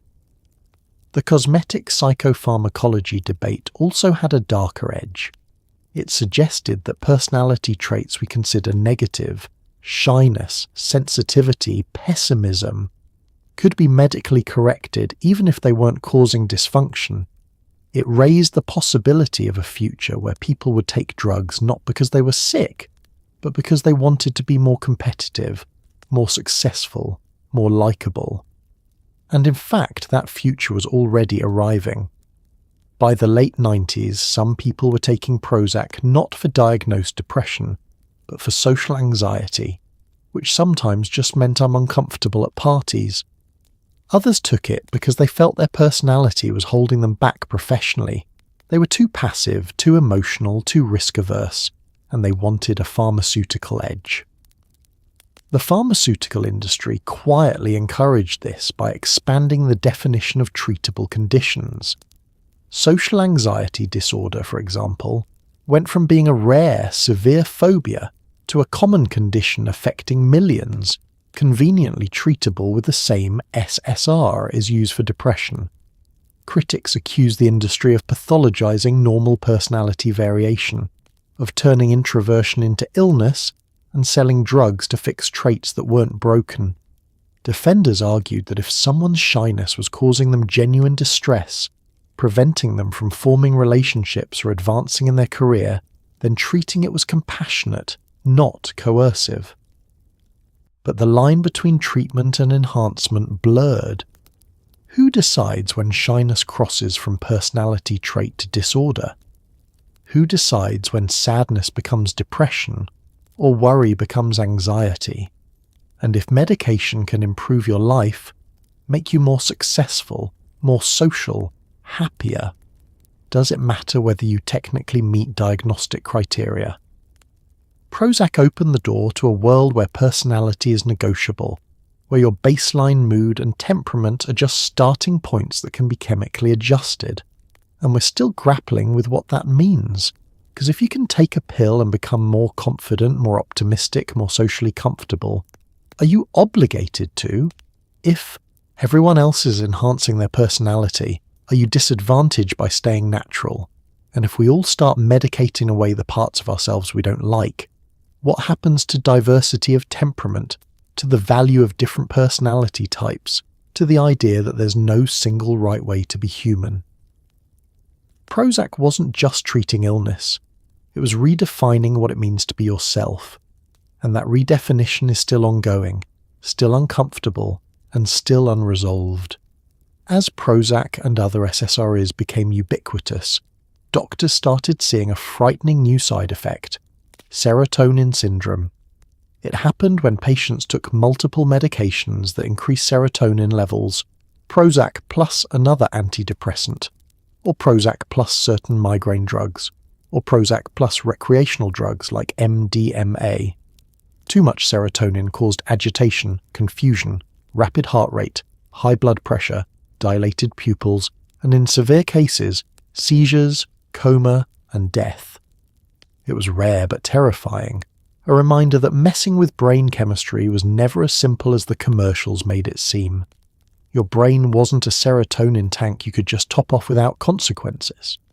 Let's talk about what happens when you flood your brain with too much of a good thing. You're on Prozac, and it's working well. Your doctor adds another medication, maybe a triptan for migraines, or tramadol for pain, or maybe you're prescribed another antidepressant because the Prozac isn't quite enough. Or maybe you're young and adventurous, and you take MDMA at a party because everyone says it's safe and fun. What you don't know is that you've just created a serotonin storm in your brain, and it's about to get very dangerous. Serotonin syndrome starts subtly: restlessness, agitation, rapid heartbeat. You feel weird, jittery, like something's wrong, but you can't quite put your finger on it. Then it escalates. Your muscles start twitching involuntarily. Your pupils dilate. You start sweating profusely. Your heart is racing. You feel confused, disoriented, like your brain is shorting out. In severe cases, rare but horrifying, it progresses to seizures, high fever, unconsciousness, and death. It's a medical emergency, and if you don't get to a hospital fast, you could die from what was supposed to be a safe, helpful medication. Serotonin syndrome happens when you have too much serotonergic activity in your brain. SSR is like Prozac increased serotonin by blocking reuptake.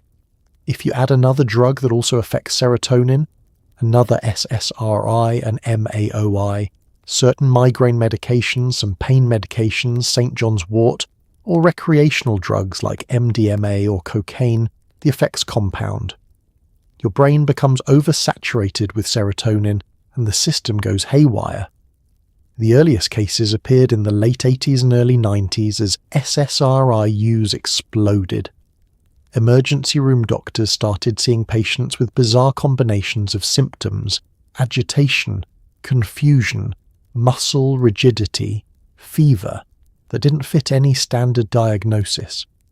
Eventually, they connected the dots. These patients were all on serotonergic drugs, often multiple ones. The problem was that many doctors didn't know about drug interactions. They'd prescribe Prozac for depression and a triptan for migraines without realizing both affect serotonin. Or a patient would see multiple doctors who didn't communicate, and suddenly they were on 3 different medications that all increased serotonin levels. And then there were the recreational drug users. In the 90s and 2000s, MDMA, ecstasy, became popular in club culture. It works by flooding the brain with serotonin, creating feelings of euphoria, empathy, and connection. But if you're already on an SSRI, adding MDMA can tip you into serotonin syndrome. Some users had seizures on dance floors, others ended up in ICUs, a few died. The pharmaceutical industry added warnings to SSRI labels, listing drugs that shouldn't be combined. But patients didn't always read labels, and doctors didn't always check for interactions, especially if patients were seeing multiple providers or taking over-the-counter supplements. Serotonin syndrome also exposed a fundamental problem with the serotonin hypothesis.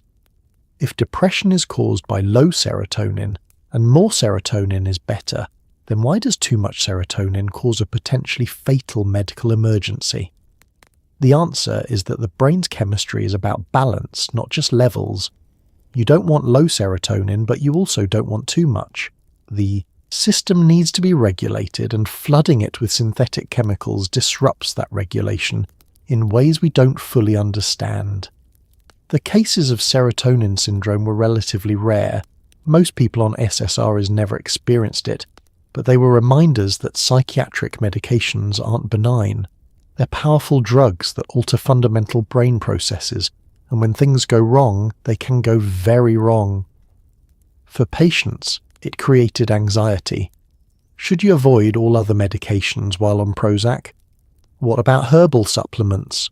What if you need pain medication after surgery? Every new prescription became a potential risk, and many people felt like they were navigating a minefield. And for the pharmaceutical industry, it was a PR nightmare. The drugs they'd marketed as safe, clean, and easy to use were now associated with a rare but terrifying side effect. They downplayed the risks, emphasizing that serotonin syndrome was uncommon and usually only occurred when multiple drugs were combined improperly, but the fear lingered. The serotonin syndrome scare didn't stop the Prozac boom, but it did add a note of caution. Your brain isn't a simple machine you can tinker with without consequences. Serotonin isn't just a happy chemical you can increase indefinitely. And medication, even well-intentioned medication, can turn dangerous when we forget that complexity. In 2001, Eli Lilly's patent on Prozac expired, and the floodgates opened. Generic versions, fluoxetine, hit the market at a fraction of the price. Suddenly the drug that had made Lilly billions was available for pennies. Sales plummeted, but the impact on American mental health care was enormous. Now anyone could afford antidepressants, and insurance companies pushed generic SSRIs even harder. Prozac's reign as the brand name king was over, but its legacy was just beginning. The generic era made antidepressants accessible to millions more people, for better and for worse. Let's talk about the day Prozac stopped being special. August 2001, the patent expires, and overnight, every pharmaceutical company with a generic manufacturing division starts pumping out fluoxetine. The same chemical, the same dose, but in bottles that say fluoxetine instead of Prozac, and cost 1/10 as much. For Eli Lilly, it was catastrophic. Prozac had been generating over $2 billion a year. Within months of patent expiration, sales dropped by 80%. The cash cow had been slaughtered, and Lilly's stock price tanked. They tried to salvage the situation by introducing Prozac weekly, a once-a-week formulation, but nobody cared. Why pay for brand-name Prozac when generic fluoxetine was identical? For patients, though, it was liberation. People who couldn't afford Prozac could suddenly get the same drug for a few dollars a month. Insurance companies, always looking to cut costs, immediately switched everyone to generics. Doctors stopped writing Prozac on prescriptions and started writing fluoxetine. The genericization of Prozac accelerated the antidepressant boom. Cost had been a barrier for some patients, particularly those without insurance or with high copays. Now that barrier was gone. Antidepressant use, which had already been climbing, exploded even further. But generic status also changed the cultural meaning of the drug. Prozac the brand had cachet, prestige, the aura of innovation. It was Kleenex, Xerox, Band-Aid, a brand that transcended its product. Fluoxetine, the generic, was just another pill, indistinguishable from dozens of other antidepressants flooding the market. And there were dozens. By the time Prozac went generic, the SSRI market was crowded with competitors: Zoloft, Paxil, Celexa, Lexapro, each marketed as slightly better, slightly cleaner, slightly more refined than the others. Pharmaceutical companies were already moving on, developing the next generation of antidepressants, SNRIs, atypical antipsychotics, combination drugs, trying to recapture the magic of Prozac's early years. But Prozac had done its job. It had normalized antidepressants, made them household names, convinced a generation that medication was an acceptable, even desirable solution to sadness. The generic era didn't kill that legacy, it cemented it. By the mid-2000s, over 40 million Americans were taking antidepressants, most of them generic SSRIs. Fluoxetine, sertraline, paroxetine, citalopram. The names were bland, forgettable, but the cultural impact was undeniable. We had become a nation on antidepressants, and Prozac, even in its generic afterlife, had made that possible. As Prozac became routine, doctors started adding more medications to the mix. Not working well enough, add another antidepressant, still anxious, throw in a benzodiazepine, can't sleep, here's a sedative. Before long, patients were taking 3, 4, 5 psychiatric medications at once, often with little understanding of how they interacted. This was polypharmacy, the practice of prescribing multiple drugs simultaneously, and it became the new normal in psychiatry. But the research on these combinations was thin. Most drugs were tested alone, not in cocktails. Patients became walking chemistry experiments, and many felt worse, not better. Picture this. You started on Prozac 3 years ago for depression. It helped at first, but after a year the effect seemed to fade.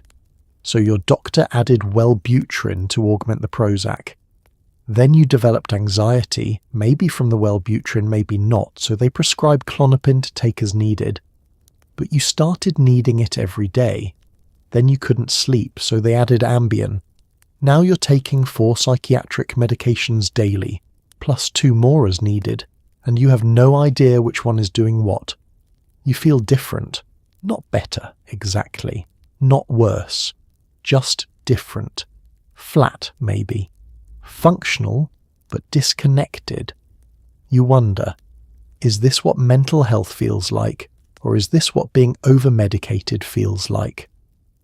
But you're afraid to ask because every time you've questioned your treatment, your doctor has added another pill, not taken one away. Welcome to polypharmacy, the dark art of psychiatric medication management in the 21st century. It's what happens when the first medication doesn't work quite well enough, and instead of questioning whether medication is the right approach, doctors just keep adding more chemicals to the mix. The logic seems reasonable on the surface. Depression is complicated. One neurotransmitter system might not be enough to target. So you take an SSRI for serotonin, add Wellbutrin for dopamine and norepinephrine, maybe throw in an atypical antipsychotic like Abilify for extra oomph.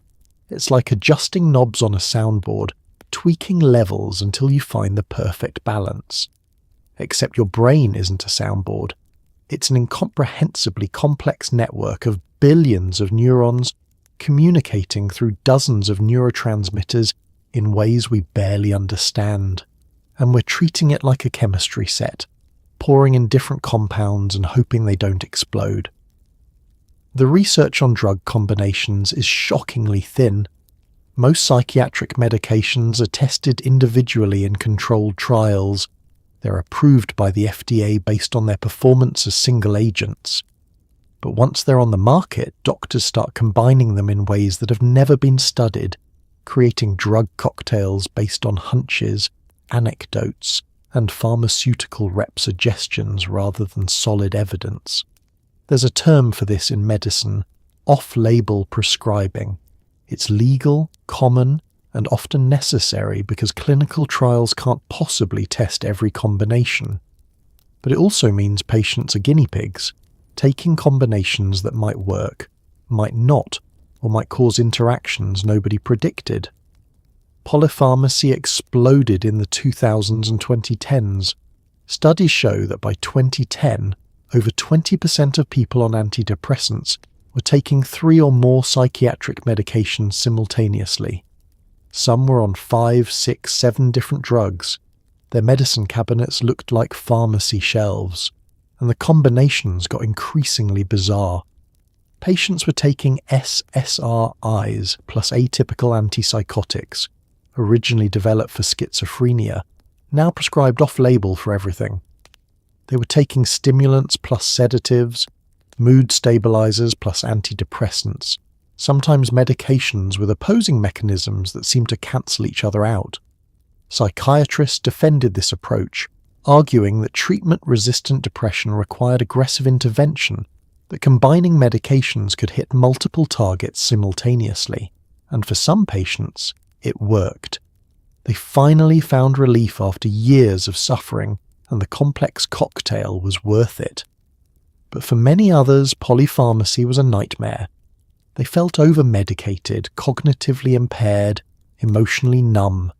They gained weight, lots of weight, because many psychiatric medications cause metabolic changes. They developed diabetes, high cholesterol, movement disorders. Some forgot who they were before the medications, unable to distinguish between illness, side effects, and self. And once you're on multiple medications, getting off becomes exponentially harder. Each drug has its own withdrawal profile, its own discontinuation symptoms. Trying to taper off while still taking others creates unpredictable effects. Many patients felt trapped, unable to tolerate life on the medications, but unable to safely discontinue them. The financial incentives behind polypharmacy were obvious. Pharmaceutical companies loved it because more prescriptions meant more profit. Psychiatrists could bill for medication management visits every few months, quick 15-minute appointments to adjust dosages and refill prescriptions. Insurance companies tolerated it because pills were still cheaper than long-term therapy. But the human cost was staggering. Patients lost years to medication fog, to trials and errors, to the endless cycle of adding, adjusting, switching, and starting over. Some eventually found combinations that worked. Others gave up entirely, deciding that unmedicated suffering was preferable to medicated numbness. The polypharmacy epidemic also revealed a deeper problem: psychiatry's over-reliance on medication as the primary treatment modality. When the first drug doesn't work, the automatic response isn't, maybe this person needs therapy, or social support, or to address trauma, or to change their life circumstances. It's let's add another drug. And sometimes adding another drug is necessary. Sometimes people genuinely need complex medication regimens to function. But the question that haunted polypharmacy patients was always, are all these pills helping me, or are they just creating more problems while masking the original one? Many never found the answer. They just kept taking the pills, kept seeing the doctor, kept hoping that the next adjustment would be the one that finally made everything okay. Because once you're in the system, once you're labelled as someone who needs multiple medications, getting out feels impossible. Polypharmacy turned psychiatric treatment into chemistry roulette. And the patients? They were the ones rolling the dice with their brains on the line. Getting off Prozac was supposed to be easy. After all, it wasn't addictive. At least that's what the drug companies said. But thousands of patients discovered otherwise. When they tried to stop taking it, they experienced withdrawal symptoms, dizziness, brain zaps, a bizarre electrical sensation in the head, nausea, irritability, crying spells, and a return of depression sometimes worse than before. Doctors called it discontinuation syndrome, a term that sounded less scary than withdrawal, but described the same hellish experience. Some people were trapped, unable to tolerate life off the medication, but unwilling to stay on it forever. Prozac wasn't addictive in the classic sense, but it had a grip that was hard to escape. Let's talk about the lie that won't die. Antidepressants aren't addictive. Technically, it's true. They don't create the craving, compulsive use, and escalating doses associated with addiction. You don't rob convenience stores to get fluoxetine, but that technicality misses the larger, more disturbing truth. You often can't stop taking them without experiencing withdrawal symptoms that range from unpleasant to absolutely unbearable. You've been on Prozac for 3 years. It helped when you started, pulled you out of a dark place, got you functioning again. But now you feel fine, better than fine, and you're wondering if you still need it. Your doctor is supportive. Sure, let's try tapering off. They reduce your dose by half, and you're supposed to stay at that level for a month before stopping completely. The first week is fine. The second week you start noticing something. You're dizzy, like you're on a boat even though you're standing still. Your head feels strange, foggy, disconnected. And then come the brain zaps, sudden, jolting electrical sensations shooting through your skull like someone's tasting your brain from the inside. They're not painful exactly, but they're deeply unsettling, and they happen randomly, dozens of times a day. You mention it to your doctor. That's discontinuation syndrome, they say. Using the pharmaceutical industry's preferred euphemism, it should pass in a few weeks. Try to stick it out. But weeks pass, and it doesn't get better. You're nauseous, irritable, crying at random moments. You're not sleeping well, and underneath it all you feel the depression creeping back. Or is it the withdrawal? You can't tell anymore. The symptoms blur together until you're not sure if you need the medication or if you're just going through withdrawal. Finally you cave.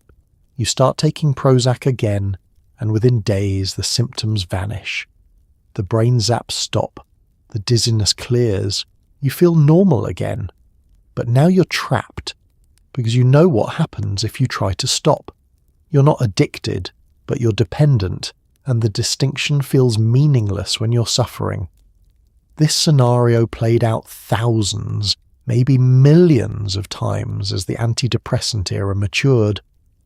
By the 2000s, withdrawal from SSRIs had become a massive, underreported problem. Patients were discovering that the drugs they'd been told were non-addictive were in fact incredibly difficult to discontinue. The symptoms were bizarre and varied. Brain zaps, dizziness, nausea, flu-like symptoms, insomnia, vivid nightmares, mood swings, crying spells, irritability, confusion, and sometimes a return of anxiety or depression that felt worse than the original illness. Some people experienced these symptoms for weeks, others for months, and a few unlucky souls reported symptoms lasting years after stopping. The pharmaceutical industry's response was to downplay and rebrand. They insisted these weren't withdrawal symptoms. Withdrawal implied addiction, which had stigma and legal implications. Instead, they called it discontinuation syndrome, a term that sounds medical and temporary rather than scary and potentially long-lasting. They also emphasized that not everyone experienced it, which was true. Some people stopped SSRIs with minimal symptoms, but a significant percentage, studies suggest anywhere from 30 to 60%, had moderate to severe withdrawal symptoms, and nobody could predict who would be in which group until they tried to stop. The variability in withdrawal experiences created confusion. Some doctors, having seen patients stop SSRIs without problems, genuinely believed withdrawal wasn't a real issue and dismissed patients' complaints as psychological. Others recognized the problem but felt helpless, lacking protocols for managing it beyond taper slowly and hope for the best. Online communities became support groups where people shared tapering strategies, reducing doses by tiny increments, switching to liquid formulations for more precise dosing, using counting beads methods where they'd physically count pills and remove one bead at a time. Some people spent years tapering, reducing their dose by fractions of a milligram every few weeks, terrified that going faster would trigger unbearable symptoms. The problem was especially acute for drugs with short half-lives, how long the drug stays in your system. Prozac actually had an advantage here. Its long half-life, several days, meant it left the body gradually, producing milder withdrawal than drugs like Paxil, which had a short half-life and brutal discontinuation symptoms. Patients coming off Paxil described withdrawal as indescribable hell, complete with electric shock sensations, vertigo, and crushing depression. But even Prozac, the gentle SSRI, trapped people, and the longer you'd been on it, the harder it was to stop. People who'd taken it for a year might taper relatively easily. People who'd taken it for 5 or 10 years often found discontinuation nearly impossible. This created an ethical dilemma. Doctors had been prescribing these drugs for decades, assuring patients they weren't addictive, encouraging long-term use. Now patients wanted to stop and couldn't. Had doctors been complicit in a massive case of medical dependency? Some patient advocates argued yes, accusing the pharmaceutical industry of deliberately obscuring withdrawal risks to maximize long-term sales. Others pointed out that doctors had prescribed in good faith based on available information, and that the industry genuinely hadn't anticipated how difficult discontinuation would be. Either way, millions of people found themselves stuck. They'd started medication for a temporary crisis, a divorce, a job loss, grief, and years later they were still taking it. Not because they needed it, but because stopping was too difficult. The withdrawal problem also complicated the question of whether antidepressants actually worked. If you feel worse when you stop, is that because you still need the medication, or is it just withdrawal? And if you feel better when you start taking it again, is that treating illness, or just relieving withdrawal? The circular logic was maddening. By the 2010s, research finally began acknowledging what patients had known for years. SSRI withdrawal is real, common, and sometimes severe. Regulatory agencies started updating labels to include stronger warnings. Medical schools started teaching doctors about proper tapering protocols. But for the millions who'd already been on antidepressants for years, these acknowledgements came too late. They were already trapped, already dependent, already facing the grim choice between staying on medication indefinitely or enduring withdrawal that might last months or longer. Prozac had promised freedom from depression. For some, it delivered. But it also created a different kind of prison, one with chemical bars that were invisible but impossible to break. So tonight, as you settle into your bed with your clean sheets, your thermostat set to exactly the temperature you want, and your phone within reach in case you need literally anything delivered to your door within hours, maybe take a moment to think about Prozac. Not just the pill itself, that little green and white capsule that became more famous than most presidents, but what it represents, what it changed, and what it cost us. Prozac didn't invent depression, but it did invent a new way of thinking about it.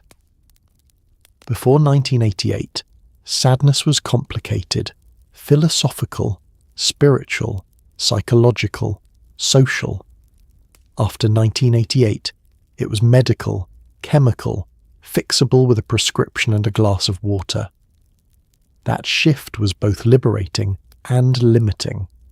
Liberating because it removed shame, because it offered hope to people who were suffering, because it said depression isn't your fault, it's biology. Limiting because it reduced the infinite complexity of human suffering to a single neurotransmitter, because it suggested that every uncomfortable emotion needed pharmaceutical correction, because it let society off the hook for creating the conditions that make people miserable in the first place. Prozac saved lives. That's undeniable. For people drowning in depression so severe they couldn't get out of bed, couldn't work, couldn't see any reason to keep living, Prozac was a lifeline. It gave them just enough relief to function, to try therapy, to reconnect with life. For them, the side effects were worth it, the uncertainty was worth it, the dependency was worth it, because the alternative was unbearable. But Prozac also changed the goalpost for what counted as illness. It taught us that any sadness lasting more than 2 weeks might be depression, that shyness might be social anxiety disorder, that the normal struggles of being human in a difficult world were medical conditions requiring pharmaceutical intervention. It created a culture where feeling bad became unacceptable, where every emotion needed to be managed, optimized, medicated away. And it made some people very, very rich. Eli Lilly earned billions. So did Pfizer, GlaxoSmithKline, and every other pharmaceutical company that rushed to develop the next miracle antidepressant. They funded research, trained doctors, shaped public perception, and turned mental health into a marketplace. They convinced us that happiness could be prescribed, that our brains were broken machines that just needed the right chemical adjustment. The legacy is complicated. 40 million Americans now take antidepressants. Some of them genuinely need the medication and couldn't function without it. Others are taking pills for problems that might be better addressed through therapy, community, purpose, or changing the circumstances of their lives. And many fall somewhere in between, helped by the medication but also aware that something's been lost, some spark or depth or connection to themselves that the pills muted along with the pain. Prozac forced us to confront uncomfortable questions we still haven't answered. What is the self? Is your personality just brain chemistry? If medication changes who you are, which version is real? Is it ethical to medicate away traits like shyness or pessimism? Where's the line between treating illness and enhancing performance? And who gets to decide what counts as broken? The scientists who invented fluoxetine in that Indianapolis lab never set out to change American culture. They were just trying to understand the brain to help people who were suffering. But what they created became so much more than a medication. It became a symbol, a shorthand, a cultural referendum on how we understand sadness and what we're willing to do to escape it. Tonight, millions of people will swallow an antidepressant before bed. Some will sleep peacefully, grateful for the chemical assistance that makes their lives bearable. Others will lie awake wondering if they're better off or just different, if they're treating illness or avoiding life, if they've been helped or simply managed into compliance. And somewhere, in a pharmacy, on a shelf, sit bottles of fluoxetine, generic, cheap, unremarkable. No longer the miracle drug of magazine covers, just another pill among thousands. But its impact echoes in every prescription written, every depression screening in a doctor's office, every commercial suggesting that feeling bad is a medical emergency, every person who's been told their sadness is a chemical imbalance rather than a reasonable response to an unreasonable world. Prozac didn't solve depression. It couldn't have. Depression isn't one problem but thousands, woven from biology, psychology, trauma, inequality, loneliness, and the fundamental difficulty of being human in a world that often seems designed to break us. But it did offer something: hope, relief, and the promise that suffering doesn't have to be permanent, that help exists, that you don't have to face the darkness alone. Whether that promise was kept or broken depends on who you ask. The answer's probably both. Prozac helped and harmed, liberated and trapped, clarified and confused. It was a medical breakthrough and a marketing triumph, and a cultural experiment and a cautionary tale, all wrapped up in a capsule you could swallow with breakfast.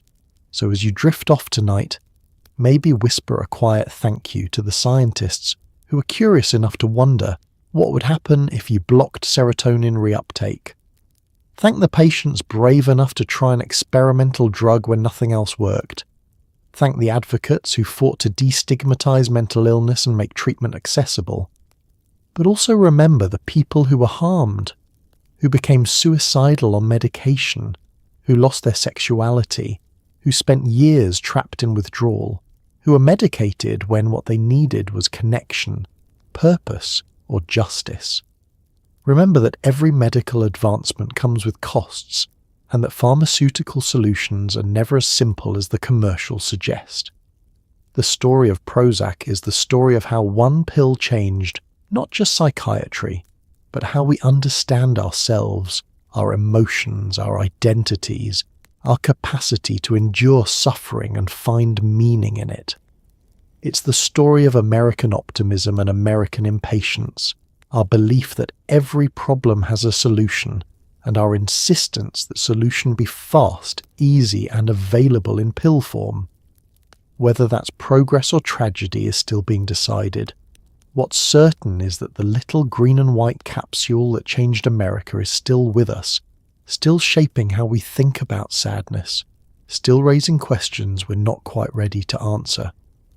Because history isn't just about what happened, it's about what we learned, what we lost, and whether we had the courage to ask if the cure was worse than the disease, or if maybe, just maybe, we were never really diseased at all.